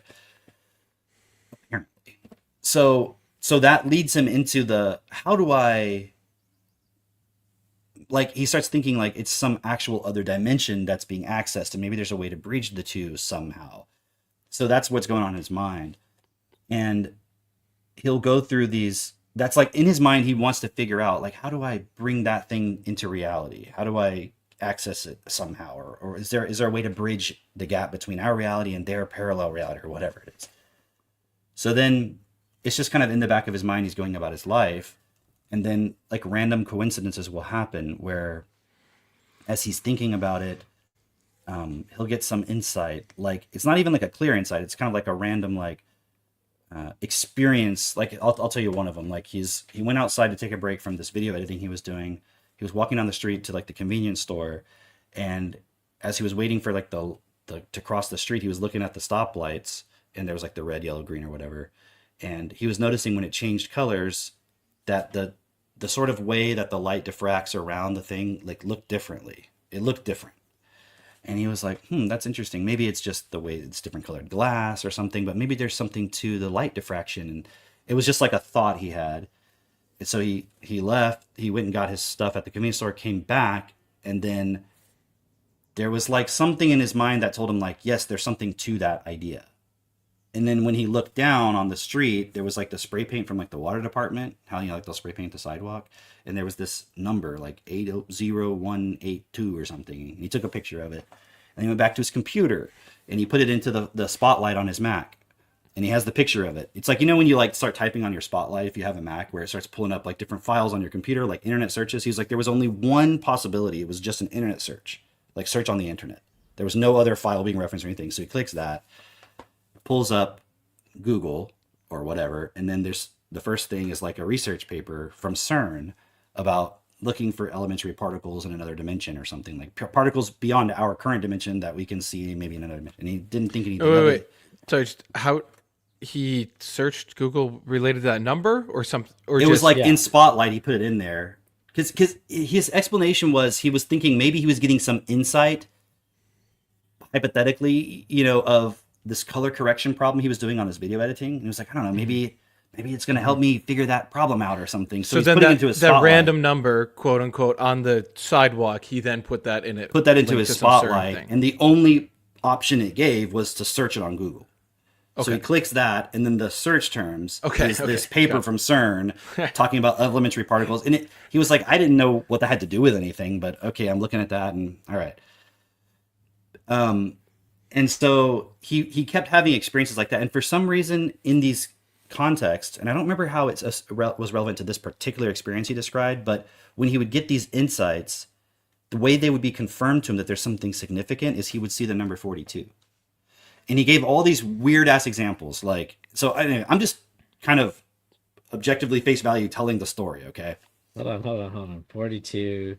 I know, Like, I know. like he read Hitchhiker's Guide. Like he read Hitchhiker's Guide, right? And he Exactly. actually believes that's the answer to the universe. But what's interesting is when you hear him tell his story, he's not like, and that's how I knew. It was more like it just kept always coincidentally appearing. And it seemed to me that was some kind of an indication that that thing I was realizing or seeing was on the right track of this thing I'm trying to figure out. Okay. Dude, So if it I sounds would've very heard- schizophrenic.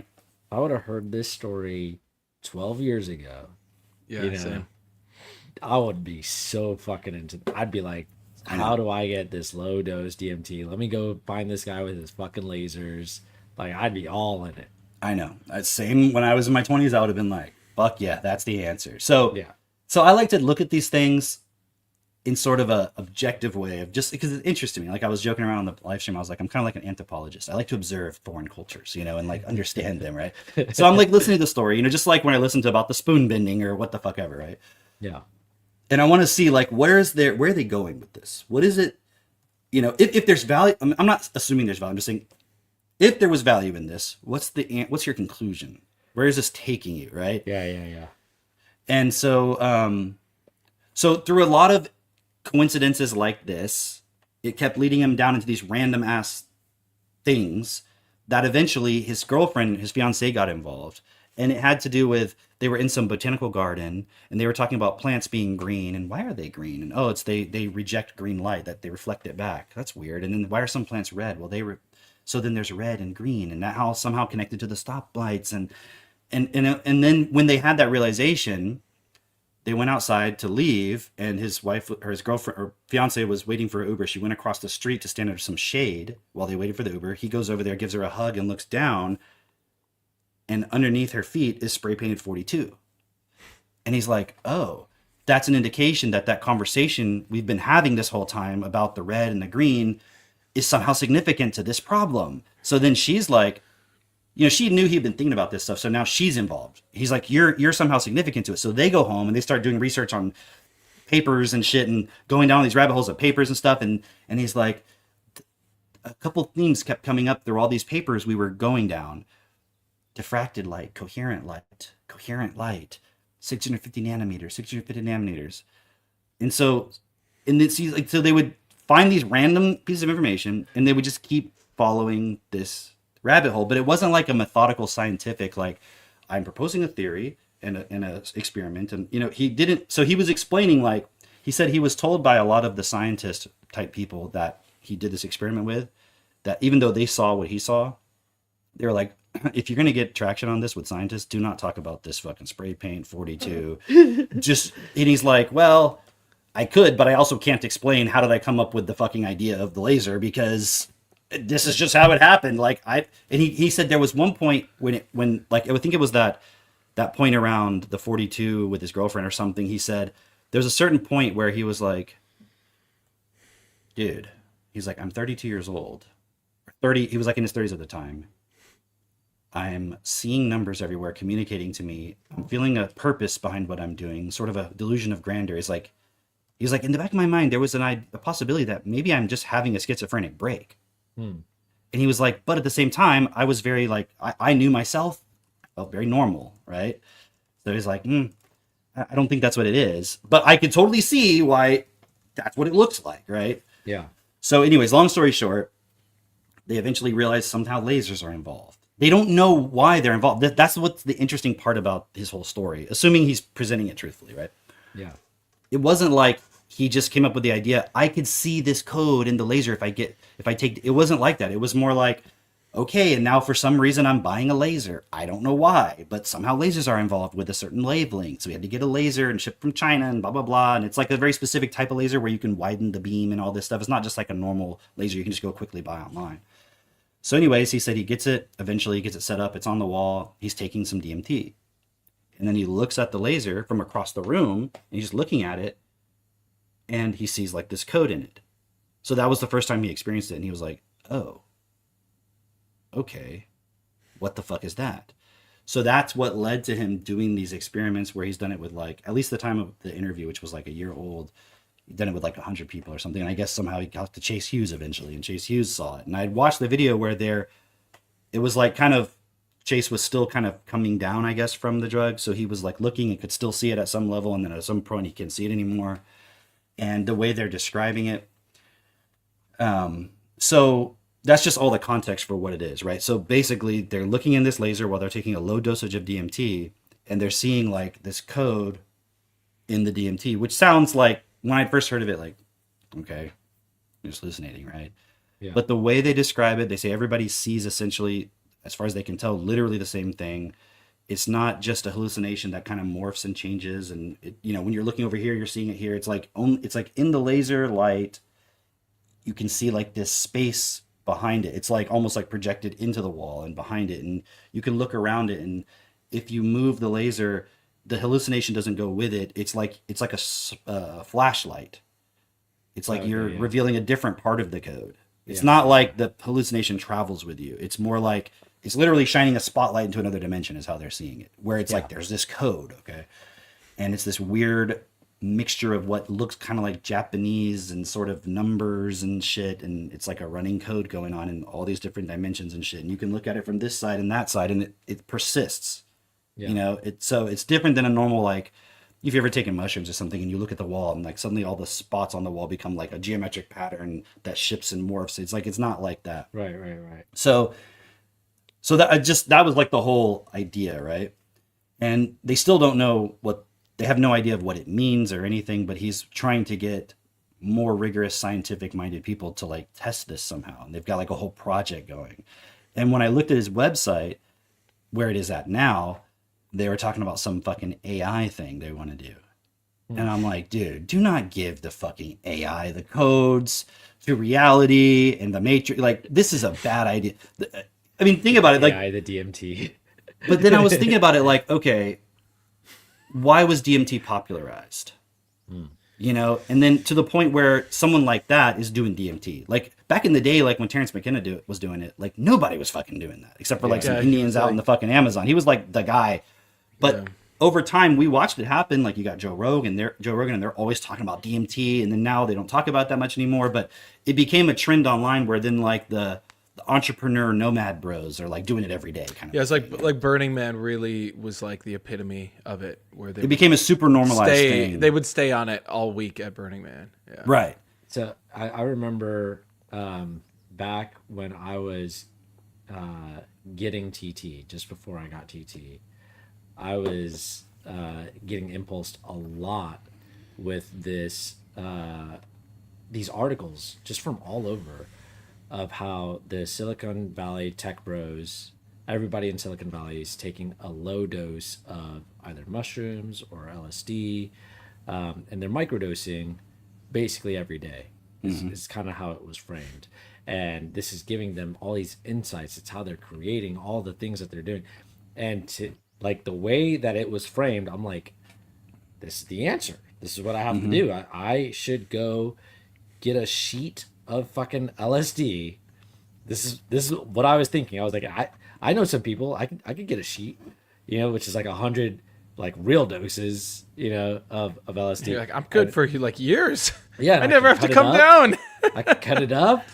I just take a little microdose and everybody. It seemed like, at least in my algorithm, it seemed like everybody was talking about this, and this is clearly the solution that they found in Tech Valley that's making them so successful. And I'm like, okay, well, this is what I got to do. Meanwhile, I don't work in Tech Valley, you know, like, but that's, I remember getting impulsed with that. And I know a lot of people, it wasn't just me, a lot of people got impulsed with that, you know, and a lot of people actually did go down that route of eating a bunch of mushrooms or LSD every day. You know what I just realized? It's like, if you go back into like the 40s, 50s, 60s, you had these guys like Aleister Crowley who were trying to use meditation and magical rituals to like access another dimension to get power from it. Yeah. And now it's just like, oh, we could just do that with fucking psychedelics. We could just take a psychedelic and get access to this other dimension. Yeah. But now the way I'm looking at it now is, okay, because again, like I take sort of a non-skeptical view. Maybe they actually are seeing an actual fucking code that's existing as a layer in reality. Let's say they're seeing like the Matrix code. Yeah, you know? It's like and then he also, in that interview, he brought in this thing I had never seen before. Actually, let me show you because it's actually pretty interesting. Okay. Let me see if this is the right one. Yeah, okay, because I had one version that was kind of blurry. Dude, it makes So you he- so unstable though, the microdosing thing every day. Your mind just is going everywhere. And like there's no But you're grip getting on all these reality. ideas, Yeah, you Mitchell. get a shitload of fucking ideas. all these ideas. It's I just Then want your to say life this is a real mess. quick. Like, I remember this time Bernard saying something of the effect of, look at the things in your past that you sort of blame or that were negative or whatever, and find the gift in them. Okay. And I've done that with multiple things, but I was just looking at it from that perspective just now of like, when I was doing psychedelics when I was younger, which I didn't do that much, to be honest, like compared to what probably a lot of people have done who are into it. Considering how into it I was in my mind, like I didn't really do that much. And every time I would do it, all it would do was put me into a very highly sensitive emotional state. Like, yes, I did have some hallucinations and stuff that people experience, but it was like an extremely emotional state of like a very big swing, positive, negative, like a very bipolar experience, manic depressive type experience, right? And I could never know what was going to happen. So it wasn't like I stopped doing it necessarily. Well, there was one experience I had with mushrooms the last time I did it where it was so overwhelmingly negative. I was just like, it wasn't like I swore off it. It was just like I lost all interest in doing it because it was just a negative. All I experienced the whole time, I'm just laying there in the dark, feeling really negative, just feeling negative. Yeah. And then like I would be just like breathing, and then it would kind of swing back to like feeling okay for a moment. Like, cool. And then it would go really negative again. And that was just my last experience doing mushrooms. It was it. I had no hallucinations, nothing. I was just like, yeah, fuck. Like, there's nothing here for me because I'm not getting access to shit. I'm just feeling my emotional turmoil fucking swinging back and forth. That's it. That's all I was getting at that point. I was like, there ain't nothing here. And I look at that now as like, oh, that's a good thing. That was not that I'm justifying you should have a lot of emotional trauma. Like, you should deal with your shit. But I'm saying at that point in my life, I wasn't doing it. I didn't know how to do it. I didn't really study destiny at that point, I think, at all. And so the only thing that would have happened if I hadn't had that and I would gotten access to the secrets, I would have just gotten sucked into that.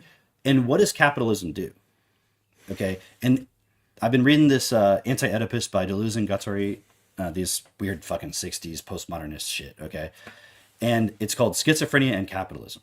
Okay. And it's a very weird ass book. It's fucking hard as shit to understand. They write it in a way that's very obscure.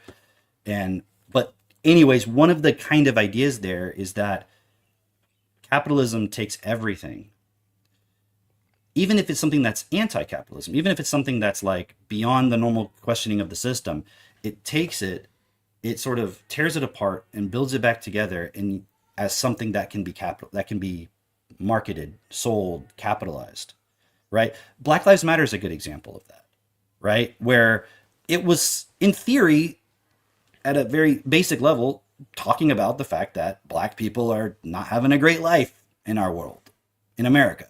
Okay? At a surface level, makes sense.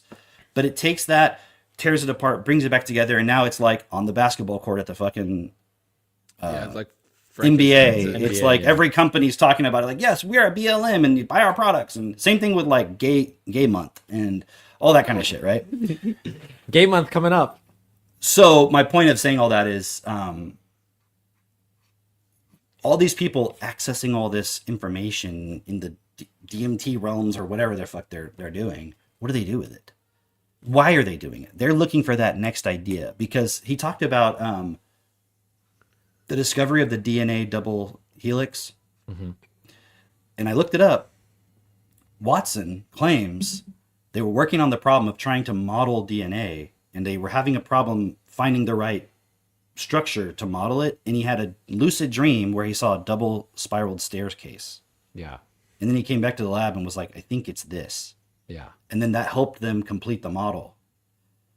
And then apparently, although I didn't look this up, but he claimed, I mean, I believe it, but he said that the first, like one of the first Intel chips or something came to the guy on an acid trip. Like how to design some Intel chip or something that became like the basis of computing or whatever it was. I don't know. I didn't look into the story, but it makes sense. Steve Jobs did a bunch of LSD, right? If you go read the Isaacson biography, it's like he was doing like hippie communes and fucking Buddhism and fucking LSD and all kinds of shit. You know, he wasn't like going to university, like studying electronics and shit.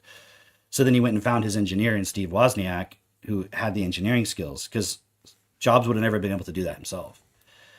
So anyways, these people doing all this, they're accessing some information, they're pulling it into reality, just like Tesla, and then it's being capitalized. It's being used to build the fucking AI and computers and all the shit that we have. And I was like, okay, let's just assume there's this code, okay? Who put that code there? Why is it there? What's in that code? That's what they want to know, right? Now, if you bring in the Nick Land, if you even bring in Destiny, what did Anu do? He seeded reality with programs to unfold into a predictable output that he could control. Yeah. So all these people thinking the answer lies within this code, you might be bringing to life even more the fucking God intelligence that wants to control everybody. If you bring in the Nick Land, it's like, yep, you found the code. Good job, guys. Yeah, read that code. Put it into AI. Yeah. Write the code down. Like, oh, and so here, let me show you this real quick, because this will blow your mind. Wow. Mitch. Here's a really interesting one. Wow. So he brought up this paper. Now, people don't know if this is a hoax. They don't know if it's real. It was published online anonymously. I'd never seen this before. The Commercial Applications Research for Extraterrestrial Technology. And the reason he brought it up is because the symbols in here, and apparently it was some drone, like an extraterrestrial, interdimensional alien. I don't fucking know. Look, the process of converting raw artifacts of extraterrestrial origin to usable, fully documented human technology is termed extraction. So it's about some drone they're trying to reverse engineer or something. So here's some pictures of it. It's that's a better picture, right? Here's a picture of this thing, whatever the fuck it is. And then they have all the different component pieces. But what's the point he brought it up is, you see the symbols on here, the symbos? Yeah, the symbos. Right? He said that's the closest thing he's ever seen to what the code, when they're looking at the lasers, looks like. It looks like that. And I've seen this kind of stuff in other places too. It looks very much like the Matrix shit. So what's interesting, the way that this came into my world was definitely seeing this language looking thing, and but then remember all those the funny women that are like quote unquote speaking in tongues, you know, like, make fun of like blah, blah, blah, blah, you know, where they are claiming they are channeling. They call it the light language, and they claim they are channeling it, which is kind of funny because then when you read Snow Crash, right? Yeah, like it's the mind virus. So it's been a while since I read Snow Crash. I forget the outcome. I know, it's like I've totally forgotten because there's like Enki. They're talking about like reptilian gods and stuff, and or Sumerian, which same thing. But yeah, it's interesting. So the last thing I want to say about this is there's these weird ass fucking diagrams. Yeah, I don't know. I mean, I didn't read the report. I just kind of scrolled through it because he was talking about it. Kind of like those crop circles, though. It does look like crops. Actually, that's an interesting point you just made. Okay, so here's what he was saying. Something about the idea behind this is that you see like these symbols on this black one. Can you see my cursor? Yeah. Okay. So like the symbols there, what he was saying is the theory behind it is that when you place these symbols of this language in this configuration on an object, like the object, because I'm just saying hypothetically, that symbol is in the code language, the underlying code language. And when you put that symbol properly on an object, that object now, it's like communicating with the code, and it unfolds a function in real time, like based on just that symbol being there, like the symbol's communicating with the code. And now that object can have like anti-gravity properties. Like you don't have to construct a technological device that produces the property. By putting the code there, it's like the whole thing is already a computer program, and when you put that code in there, those properties like unfold with that object. It now has, so it's like, you know what I'm saying, you don't have to engineer something, you just have to put the right symbols. Sure. Okay, so if you take that piece back to what I was saying about they're trying to unlock this code and give it to AI, I'm like, that seems very dangerous. You don't know what the fuck it is. But then, so I watched part of the interview and I skipped to the end. Okay. Because I see like the title of that chapter, the last chapter is called AGI is Jesus Christ. Whoa, I was like, what? I'm like, oh. Dude, So- this is like literally a fusion of the Bible meets Metamorphosis of Prime Intellect meets Snow Crash. Dude, that's what okay. So at the end, Danny Jones is like, I mean, doesn't it seem though like we're building this like AI surveillance state and all this stuff? So I don't know, because I didn't watch the part before, like how they got onto the topic of AI. Yeah. But the guy, he's like, isn't it something we should be worried about building all this? And the guy was like, no. You know why? And he's like, why? He goes, because AGI is us. And Dan Jones is like, I'm not following you. And the guy's basically like, right now, all the AI stuff we're doing seems very external because we haven't realized the AI is us. And at a certain point, we can develop this enough that we realize AI is actually us. It's an extension of us. And actually, I just want to play the little bit because I want you to see like, okay, here's my theory. I'll set it up first. My theory is that that code you're seeing is the fucking program that develops super intelligence, capitalism as an entity that exists outside of our control, a super intelligence machine. The code is there. Somebody put it there in the first place. So if we discover it, it's like a physicalization of consciousness, basically. That's what I'm saying. It's like the code of how to okay. build consciousness to be totally externalized and like out of your control. It doesn't need you anymore. Yeah, Okay. Can I share that website that you sent me? That's kind of related to this. Yeah. Because I know what you're talking about. Yeah. Yeah.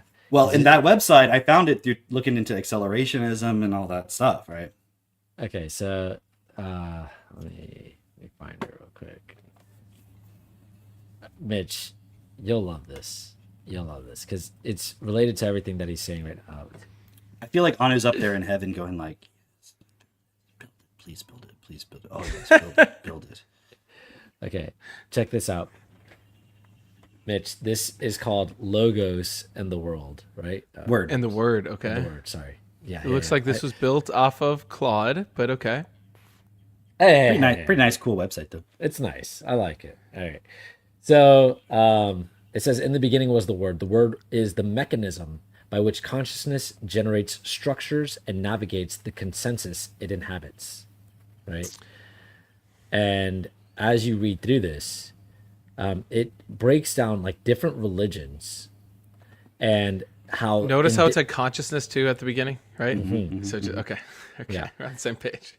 So modern consciousness tends to receive this claim as poetry. The opening of John, in the beginning was the Logos, gets filed under theology, which is another way of saying it gets filed under things intelligent people are not required to examine cletus. Heraclitus. I call him Cletus. Yeah, Cletus. All right. Heraclitus. Heraclitus. I call him. No, sorry. I messed up my own joke because you said it the way I say it. Yeah, that's funny. I'm always like, I say Heraclitus. Do other people say Heraclitus? Is that a thing? I don't know. Okay. Heraclitus is acknowledged as a proto-philosopher who had interesting intuitions about flux and unity. That's not the part. Oh, the Sanskrit doctrine of Vak or Vake. I don't know how it's pronounced, but I think it's Vak. As the creative goddess from whose vibration the cosmos arises, gets cataloged under other colorful mythologies. I looked into this a little bit because I have some people that I know that are Indian, and I was asking them, do you know about this goddess Vak? And they're like, maybe, I don't know. It sounds vaguely familiar. And then there's another name for this goddess that there were like these other gods that they merged with, and they're like, oh, I know that one. I'm like, oh, okay, so this is like the tradition from like ancient history. Yeah. So anyway, but it's making this point that in every sort of culture, religion, tradition, there's this idea of words being used as a tool to create or as God, basically. What they say is this: language, structured vibration, carrying structured information is not a tool consciousness uses to describe a reality that exists independently of it. Language is the technology through which consciousness generates reality. The difference between these two positions is everything. That kind of sounds like ChatGPT. I'm not gonna lie. If language, no, I'm telling you, this thing was literally built off of fucking Claude. They literally coded a whole website from it. Nonetheless, it's still if interesting. language describes, then reality is primary and language is secondary. A useful instrument for communicating about a world that would persist without it. If language generates, then the act of naming is the act of creating the category the name describes. The act of utterance is a structuring of the substrate from which experience arises, and control of language is control of consciousness and therefore control of the consensus itself. This, I think, is really significant. This is quite the sales pitch for TechnoTutor, guys. Yeah, right? You want to control fucking reality? But actually consider this, right? If you can only think in terms of this is good or bad, or you're only thinking in terms of like right and left, etc., then you can't see the entire picture. And so you'll constantly be framing things within the way that you think, which is determined by the language that you have, by the vocabulary that you have, which then controls what you will allow to be output or allow to express, you know, and what you can see is expressed, right? This is going through all the different religions and traditions and philosophy, etc., which is interesting in itself. And it's talking about specifically like what Cam is describing here as, hey, this could be a language. This is the relevant part, actually, because it talks about like the Merkaba or the Kabbalah. What's the word I'm looking for? Kabbalah. Kabbalah, thanks. Kabbalah Harris. Yeah. yeah. And it's talking about the Egyptian, traditions, all of this, right? And gematria within the words in Hebrew, etc., within the letters, within the language, and how that creates a connection with all these different things, and how even it's making this point of within the Sanskrit language or Hindu or whatever, in Hindi, how the words that you are saying for a mantra, for a meditation, you don't necessarily need to know what the words mean to have the experience of that meditation. And it's saying that here's talking about that goddess Bach. But it says that because it gets to this point here, sound is vibration, right? And a sound wave is a pressure oscillation propagating through a medium, carrying energy and information simultaneously through frequency, amplitude, and pattern. And then it's giving this context because it's saying, well, look at cymatics or cymatics, right?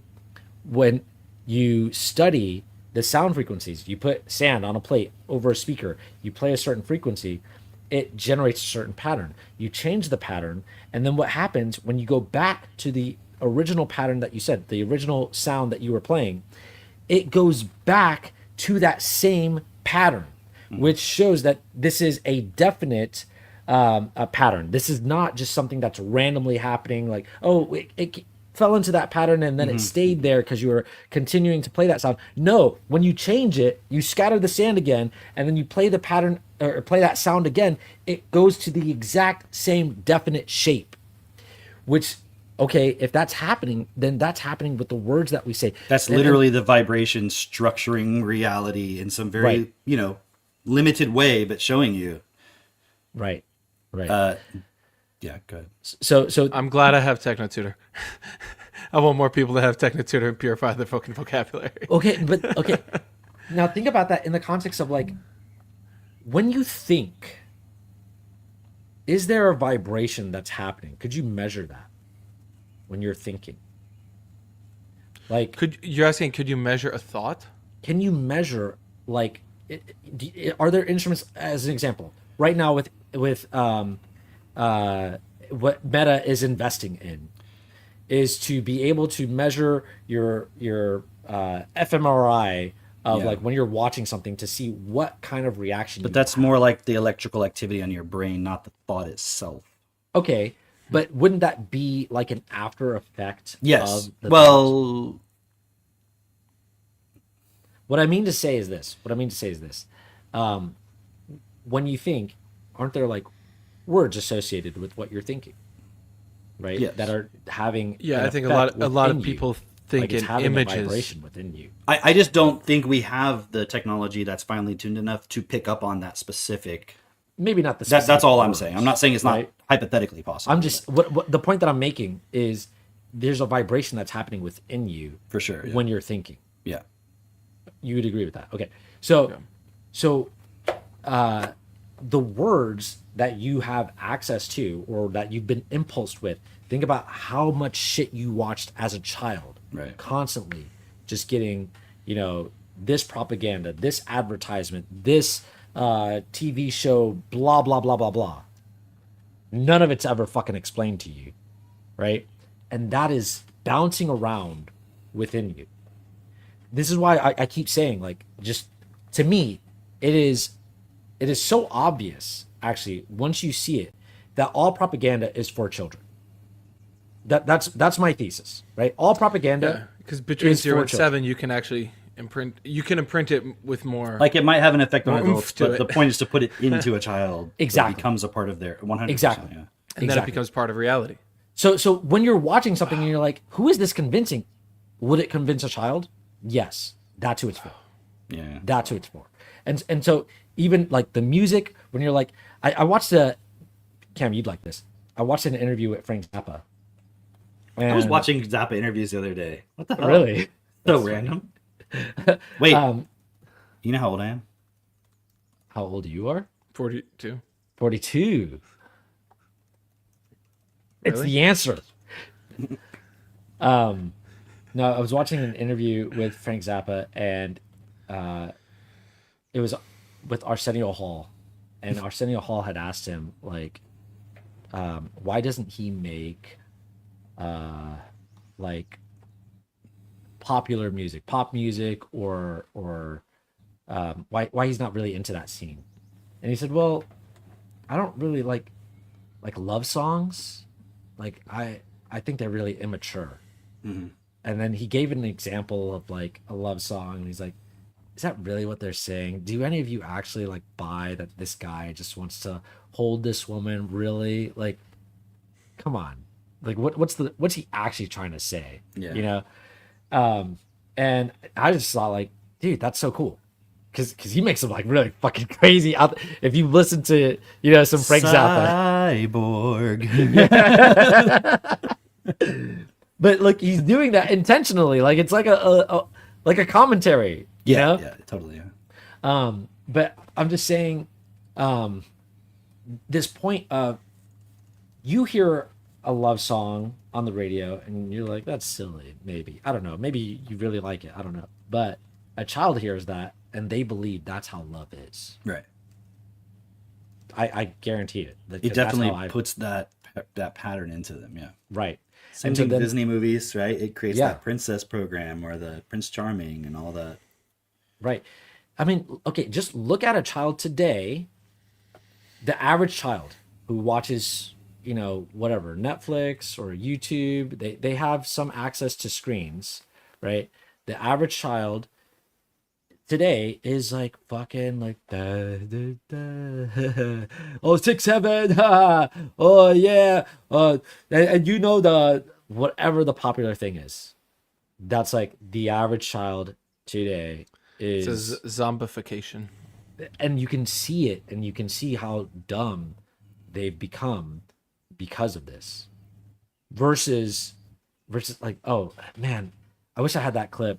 I don't know which one of you sent it, but it was like a clip of like some lady at like Costco or something, and she's got her iPad on her hip. Oh yeah. The little girl following her around. And the little girl's just following her because something's playing on the iPad. It's like some kid's show, and the girl's just following her just so she can continue watching the show. Like, if that is not a fucking metaphor for the reality that we live in today, where it's just like at Costco too. Yeah, I'm just exactly like I'm just following the consumer program so I can continue getting my entertainment. Like, I'm not even aware of what's happening around me. That is what's happening to our reality right now. So sorry to derail a little bit. Like but Peter Thiel called it the mind meld. Like that's a physical manifestation of the mind meld. the mind meld, as in melding with technology, with human AI, beings being melded into one form of thinking, which is it's just the way you consumed. control the individual. So Yeah, you don't to allow meld them to their just mind do. into. And that's you have to have all that context to see, like, okay, so what they're building, there's no fucking way this isn't just gonna like be used to spy on and control everybody. Like, come on. Yeah. That's what they're already doing when they didn't even have AI. Why would that suddenly change? And okay, let me play this little clip from this guy because it'll, for it. Yeah. because again, it. So which guy is this now? This is the DMT guy. Okay, right? the main dude His- with the 42 guy. Yeah. Fast forward now. The to 42 guy. to So- our present time. Okay. And Because I'm like- he's wanting to put these symbols that he doesn't even fucking understand into the AI. But it also shows you. Okay, I'll add this point too. Because you guys brought it up earlier, like all these tech bros and stuff, they're all doing ayahuasca and DMT and all this shit, right? Yeah. And when you hear this guy's conclusion, because obviously he doesn't know what the code is yet, but he's been doing a lot of DMT, and he's been following these intuitions from having done DMT in the first place to uncover this code, right? So all these other tech bros and Burning Man and all this shit, apparently, like you were saying, they've all been doing all this DMT, right? So it makes you wonder, I'll just speak about it abstractly. Is there some information that you're accessing in the DMT that's basically channeling everybody into a particular outcome? Okay. Let me pull it up. Dude, that's great. You know that guy, Owen Cook? We were talking about his interview he had recently, whatever, on Sam Hyde. Yeah. He went on a rant. He was like very, very, very much pushing back on the young guys wanting to do psychedelics. 'Cause he's like, what it does is it opens up something in you. It removes the veil in not a sustainable way, and you end up becoming like this demon that's basically an allegiance to this entity. He was like, he went on for like hours about that. That's exactly what I'm seeing here. Yeah. Right? Yeah. Like, imagine if Anu could do a final, like, maybe it wasn't even a final thing. It was just like, I got to prepare my way to come here. This being that wants to be God for the normies, okay? The one that you fear, the Antichrist, the thing that you think is what's going to happen when there's a best for all, some totalitarian dictatorship, okay?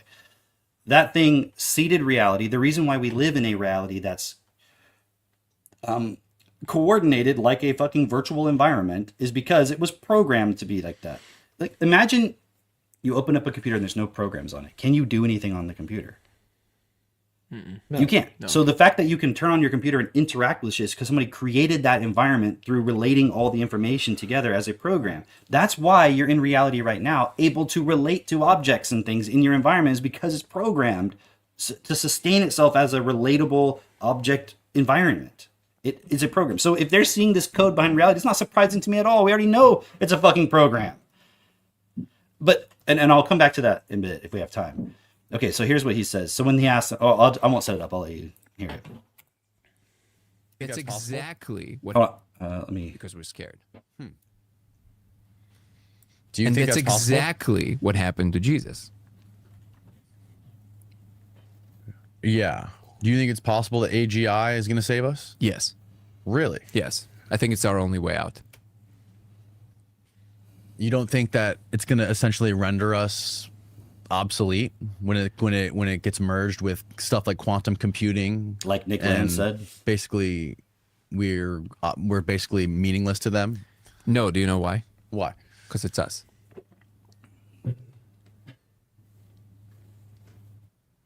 What do you mean by that? We are AGI.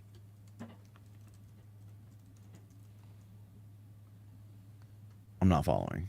You and I, and everything that humanity is the AGI that we're so scared of.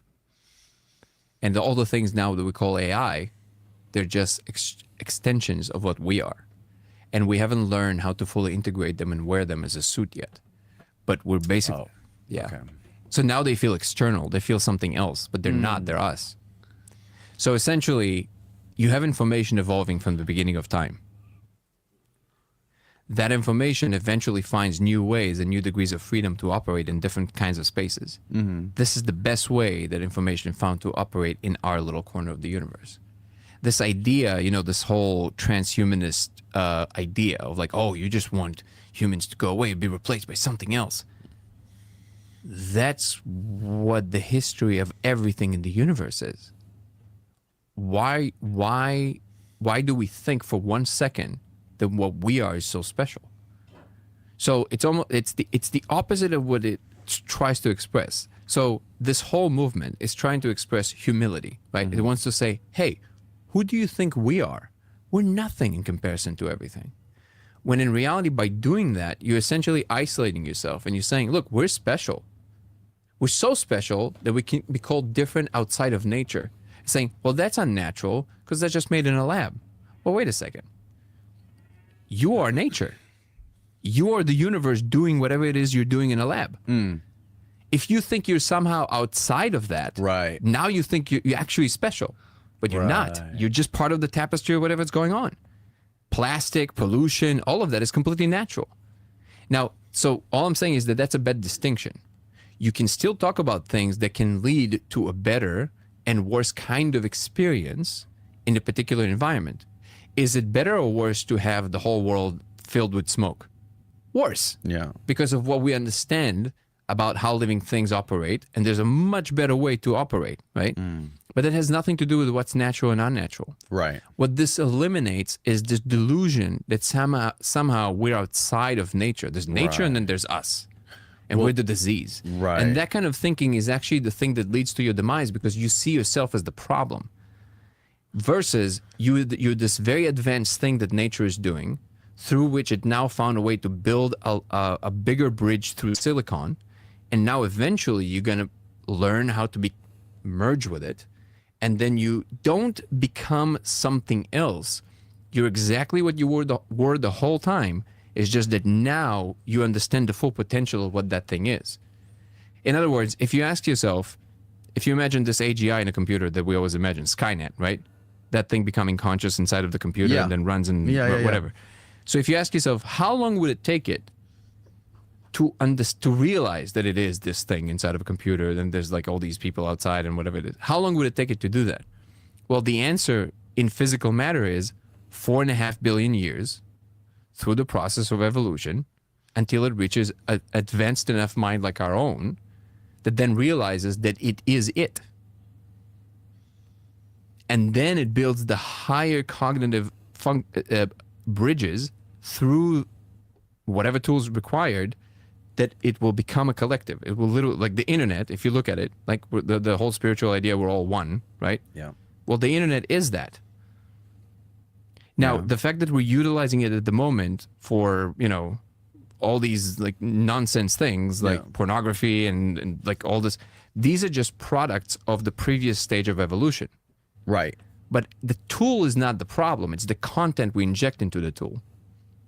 So if we utilize the internet to remove all this nonsense and we just use it for like a global communication system of deep meaning, profundity, connection, exchanging ideas that can lead to like larger understandings of what is possible, how to fix global warming, all of these things. Now the tool is not so bad. It's just what is our value system? Who are we really in relationship to the world is determined by our value systems. So there was a lot of interesting points he's making from my perspective, but if you layer this with Destiny, right? You see how they're blaming like, oh, it's our primate past, those things, right? So at what point do we go, oh yeah, let's remove all of the pornography and all that stuff? When does that happen? Why haven't we already done that? Right. Is it because we haven't had the AGI yet to realize we're one with reality? Like, right. And also that point where he says like, you get to the point where now you realize you are nature. And I'm like, is that what we're creating though? Are we creating something we actually can merge with? Or is it like you read Damon, right? You've gotten this, I know you've gotten past this part, where you have these cars that are automated that just destroy shit. right? That you're not merged with that.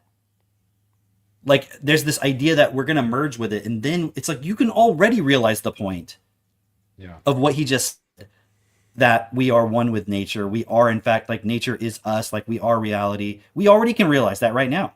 Why do we need the AI to do that? So it's like this idea that, but it's like I said, it's like flat earth theory. Well, if everybody just knew the earth was flat, then we'd all stand up.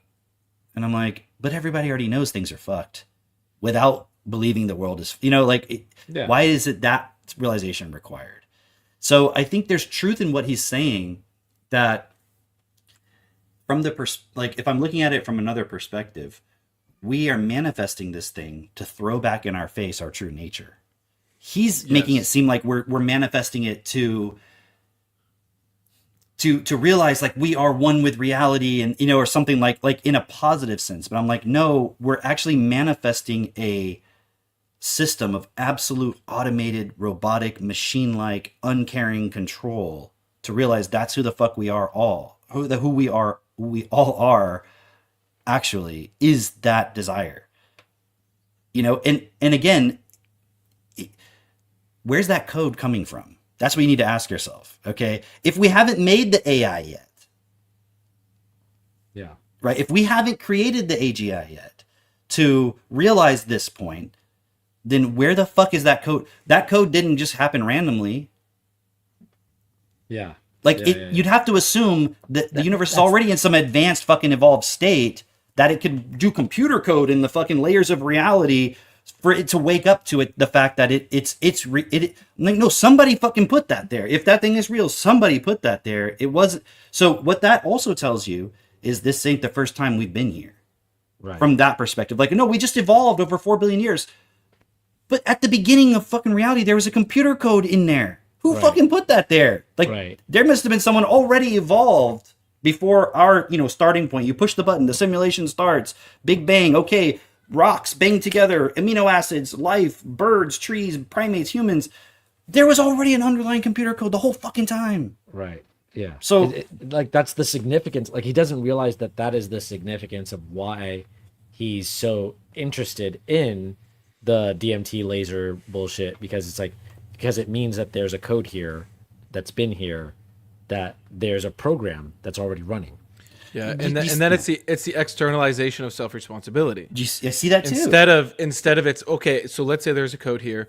Let's perfect the code to make damn fucking sure that it creates that outcome that is, but in his word, is it going to be better or worse? Like, yeah, let's make it better and better and better and better, but it's on us to then coordinate and do that, not just hope.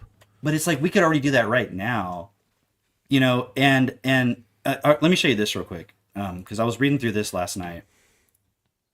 It's the article Autism and the Soul Construct. Like, I just randomly went to a random thing and clicked on it. So it's nothing specific about autism that I'm trying to get across here, but look at this part here, okay? Understand that the being you is not separate from your mind consciousness system as the entirety it exists as, consists of, and contain. You are it. It is you. And reflect and represent all that you are and you as you currently exist. Your nature and beingness, all it contain, consist of, and exist as. Thus, the mind consciousness system is the manifested representation of the entirety as all that we as beings are. It is the who I am manifested representation of and as ourselves, as we're currently accepting and allowing ourselves to exist, in separation from all that exists. The mind consciousness system is that of and as ourselves we've created, designed, and manifested, which we use to reflect and mirror ourselves with, through reasoning with ourselves in and as our own mind of ourselves through thoughts, justifying our self-defined nature, suppressing our secrets, hiding our truth, protecting our self-deception, ensure the survival of our self-interest, boast of our ego's intelligence, and continue our existence in separation of ourselves, as in with all that exists, not to mention but a few examples. And this other point here, it talks about the mind consciousness system is our own creation that we've placed as self-individuality. And then if I go here real quick, because I don't want to just spend the whole time reading all of this, but just to point out some points. Now, the universal mind, actually, hold on, let me back up.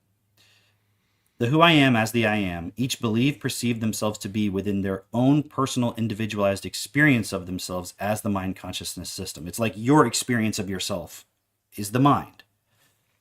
Now, the universal mind, before process started, before the portal opened, was the manifested imprint design within, as, and upon the physical existence that was created through and as all minds together, all beings' minds together.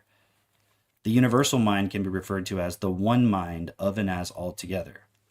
So what he goes on to talk about is the point that we exist in a physical reality, but layered on this physical reality is a mind reality. We experience it in ourselves individually, and all of our minds kind of interconnect to form like a universal mind, just like he talked about the internet, right? So this is, I think, a difficult point for people to grasp, but what he's seeing is not that it's not physically there, but it's the mind layer of it, and that's what no one is questioning. We're seeing the mind layer of reality and assuming that that's how things are, not realizing that's been superimposed onto and in reality. And that's what's been running the show this whole time. And what we're doing, this whole path this guy's going on, is advancing the mind layer of reality. It has a physical effect in reality, but it's not looking at the physical as it is and realizing you're that. It's like, no, I have to have this mind layer on top of it, embedded within it, integrated into it. And so our allegiance within ourselves is not to the physical, it's to all of the mind layers, which is like self-interest, desire, fear, all these different points, ego, intelligence. So we're manipulating the physical to manifest the mind aspect of things. What were we going to say, Mitch? It sounds like from his perspective, he would say that the code is underneath the physical, whereas it's actually the physical is the underlying thing, where this code is this like layer on top, right? The reality physically has been programmed. Mm-hmm. So the abstract layer of it is the program itself. But then there's the actual physicality that's been programmed. We've abused the physical to insert programs into it and now coordinate the physical based on a program. Yes. But when people consider the program, they think the program is the real thing. Yes, that's what it seems like he's trying right. to They run think with. that the physical is sort of subordinate to the program, and that, you know, the physical is just there for us to run the program, but not questioning the nature of the program itself. Like, why is it programmed like that? What is the consequence of this program? And they're like, no, our whole purpose to really become one with reality is to just follow this program all the way to the end. And it's like, just look at history. We can already see what's the result of the program. Show me a fucking counter argument. Show me the one case in history where things were actually best. It never concludes to that point. It only concludes to more just growth of the program itself. It's really interesting as well, just like how he's completely coordinated with the transhumanist agenda. You know, And what's the link? it's just, I don't even know. It's the DMT is what I see. DMT, yeah. Like they're all accessing the same program, and like Owen Cook you were saying, it starts. It's like the whole reason why you don't want to do a seance and invite a demon in, because if it gets in there, it's going to start manipulating you. Like it's like the Faustian This is bargain, like right? the fucking Alex Jones classic clip on Joe Rogan where he's like shouting. He's like, the Silicon Valley, they're like doing DMT and they're trying to basically get everyone to go to this like lower dimension, and then people are trying to get out. He talks about the mind meld too. Yeah, But he talks about the elite are doing DMT to channel this. They want to use every human mind as a global processing system for an AI superintelligence that is essentially like an interdimensional entity. Yeah. That's what he said back on Joe Rogan like years ago. I know. And then fucking Chinaman's talking about this. I just got to the part where he's talking about Project Stargate. He's like, why the fuck did they call it Stargate? Do you know what a Stargate is? And then he goes into the CIA experiments and everything. He's like, they're literally trying to summon an entity through this. And Trump's literally on TV talking about Project Stargate. Dude. Freedom. No one can fucking Freedom, see Drake. it. I'm at the part where he goes into that train tunnel. Or I'm a little past that. And he meets... Oh, yes. Yes. Yeah. Yes, and then I'm seeing the little bit further evolution of that track, right? Yeah, definitely. I'm definitely There's actually a recommending lot in that Demon. fucking. But I'm so glad It's Katie so like pushed the good. point because it's Yeah, like yeah, there's yeah. a there's it's Everyone so gotta good at get Demon to expanding. start it. So okay, just to be clear to everybody, from my perspective, I'm not going like we're channeling this demon that's gonna like. No, I'm just saying I think that's what it's like an idea that they're following. Whether it's a real entity or not is not the point.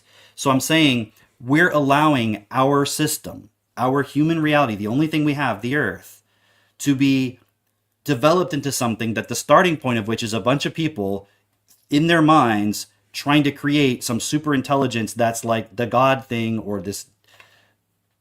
Like, I'm not saying there's actually that entity exists, right? I think that's where Jason Giordani is stuck. He actually thinks this entity exists. Yeah. I'm just saying it's very much like Demon, right? Because the whole premise is this guy was a computer programmer and he died and he inserted a program into reality that then starts taking over computer systems and all kinds of stuff and it evolves. He's dead, as far as I know. I mean, I'm finished the story. Yeah. Maybe he comes back to life. I don't know. But I'm saying like the guy died of cancer. He's gone. But now his insertion into reality of a program that then sort of keeps going and building and taking over, he's gone. Yeah. So if you look at the Destiny perspective, there's no more God in charge of controlling all this. Right. It's just the program running and evolving.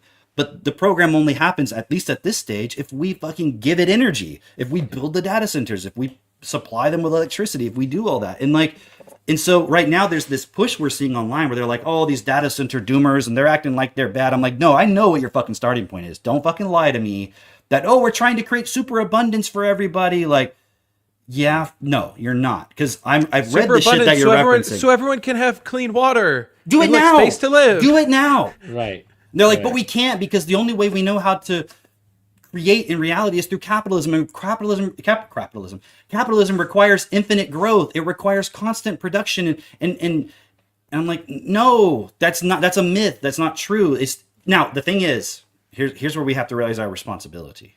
Yeah. They have no solution. This, from their perspective, this is the only thing they can do because all they can do is follow the mind, follow the program, and this is what it's saying to do. And like their reasoning is sound if you assume, if you take their assumptions, which is the human mind cannot change. Human beings will never coordinate at a level of actual mutual cooperation, recognizing each other as one and equal. I'm not letting the elite off the hook. I'm just saying they haven't realized that. And it hasn't been realized. It hasn't been realized of like, no, look, here's the evidence. People actually are able to operate differently. We don't need to have all of this control system. And we could have the superabundance just by us working together and creating it with our own hands. They want basically to create God so that they can exercise that control over every individual.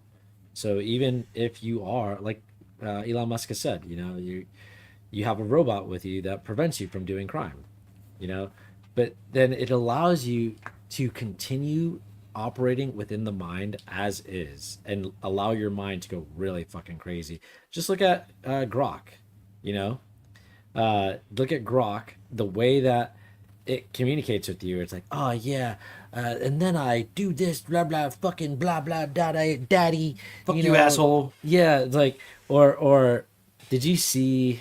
There was a clip that was going viral of some guy smoking a joint in his car with the little fox from Grok.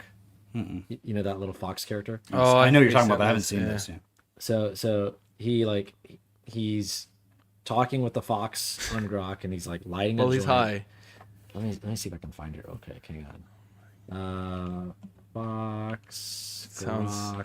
like hell. Isn't it interesting though? Like, it sounds like hell. Why you bring that up? Like everybody is wanting that super abundant world, but they're like, but we're not gonna. Best for all. Come on, I don't want to have to change and do all that. That would sound terrible. But that you're going to be sold on all the data centers because they're telling you it's going to make a super abundant world where you have everything you want. So you do want it. You just don't want to have to change to get it. Well, what's the consequence of that going to be? If you are not willing to change to create that, that means the only way it can be created is through some fucking mega control system. And now do you trust the people who are creating it that that's actually their intention, is to make a super abundant world? Because if I'm them in their shoes, at the point where you can create anything, are you like, why do I need to feed all these human beings? They provide nothing. Check this out. I want to see you take that first hit. Go ahead, light it, big homie. Don't be shy. All right, I got you, gang. We finna spark up right now. Shit gonna be cool, bro. I'm gonna get you faded. You in the hot box with me right now. Hey, there we go. Light that bitch up, gang. Look at you, eyes already squinting before you even hit it. You know it's finna slap. Go ahead. Finna slap. Hold it like a real one. I'm in this hot box with you, nigga.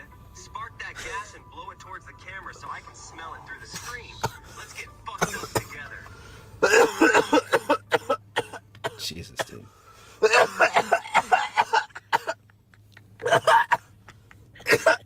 This shit's strong, bro. Nigga, this shit's strong. Nigga, I heard that cough loud as fuck. You damn near choked on that shit, bro. Pause. Okay. This guy's. This dude. Just imagine if he was in his driver's seat of his car, taking shots of whiskey. Yeah. Talking to Grok.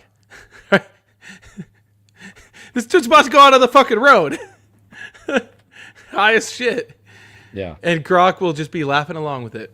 But what I'm saying is, like, they want to be able to control your external, like what you physically do with your body, while allowing you to just go deeper and deeper into your fucking mind and your mind fantasies. Yeah. And even to the point where, like, yeah, you can modify your body. You can, like, you know, augment your body with surgeries or whatever the hell you need, you know, to mRNA jabs, live out your fantasy. Yeah. Dude, but here's the point that I want to make clear is, like, how I look at TechnoTutor, DIP, us doing this process, doing self-perfected, becoming self-perfected, is it's actually the most fun thing. Like, I know it sounds fun to, you know, to go like just more into the mind and fucking fuck off, and it's like, scary responsibility, best for all, I don't know. But actually, like, you get to now design the program within you, and together we get to figure out how to reprogram reality. Like, that sounds a lot more fun to me than sitting on the fucking sidelines. And inherently, you're either going to be going into consciousness, creating the mind, being complicit with the fucking AI data center takeover, or you go, no, let's actually also realize us as humans, we have this ability to speak, to talk, and with these tools, you can reprogram yourself. So yeah, we can fucking coordinate and figure this shit out together.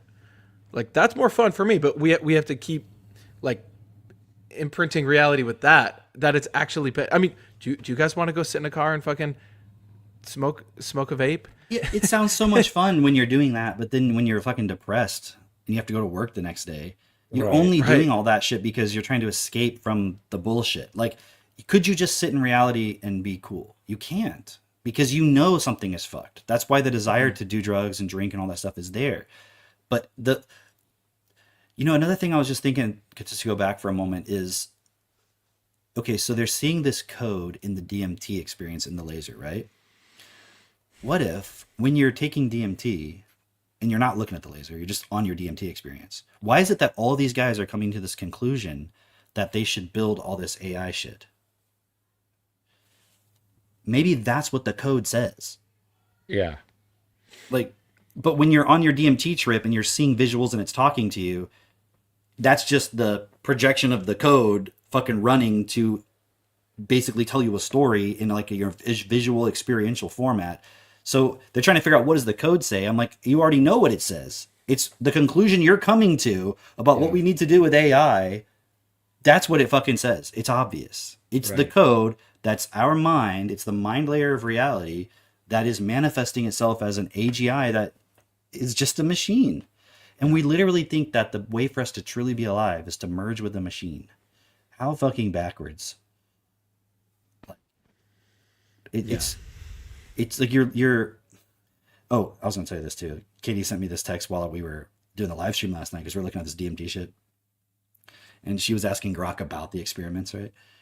And at the end of it, the last paragraph, it says, if you're interested in trying it safely and legally where applicable, people emphasize using the right wavelength laser and low DMT doses.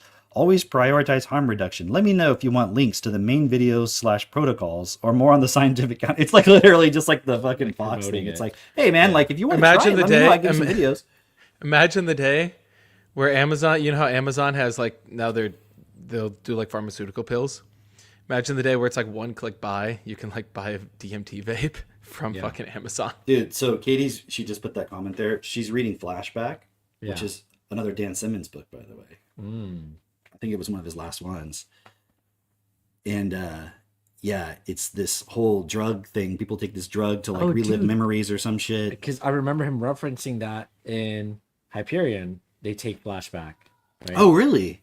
Yeah, that's the drug that everybody's taking, where it like fucks up their brains, and they basically that's what the elite are taking when the poet is writing the cantos, right? I remember this, yeah. Yeah. And like everyone's just like, basically when he comes back, he's like, oh, Flashback, you want to stay away from that shit. Like that's wow. I just don't remember that, but yeah. So then he was like, what if I just made a whole book describing that backstory? Yeah. That's interesting. I'm glad you saw that. I don't know. I wonder if Katie is aware of that it's a reference to that. She might be. I don't know. I wanted to say, let me share this as well. So, okay. You want to know what's fucking crazy?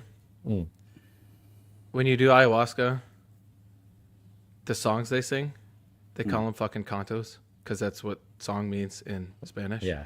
And so, and that's like the whole premise You're behind the listening to the shaman. cantos. They have to like sing the cantos to like keep the energy going in the ceremony. That's true. Let me show you this. This is, so we're talking about AI, right? This is just wealthy parents. This is this guy's commentary. Wealthy parents are going to start sending their kids to low-tech private schools, while working class kids are going to be handed tablets filled with ed tech and AI. Writing by hand and turning in paper assignments will become the new upper class cultural symbol. And this is just showing kids in Lower Merion School District in Pennsylvania get iPads starting in kindergarten, switch to Chromebooks in 2nd grade, and get their own MacBooks in 8th grade. Hundreds of parents signed a petition asking to preserve their ability to opt their children out of using this stuff. But they won't opt out of school. But they're not opting out of school. Right. Also, as a parent, you don't know what the fuck you're talking about. You don't know how to educate your kids. Shut the fuck up. Let the schools do their job. You don't know anything. You do not know how to educate. You have no right to question how they educate your child because you don't fucking know how to do it because you're not an expert. So shut up. Wow. You're going to put your kids in school. Shut the fuck up. Wow. Yeah. You don't like what I'm saying? Then fucking take responsibility for your kid's education.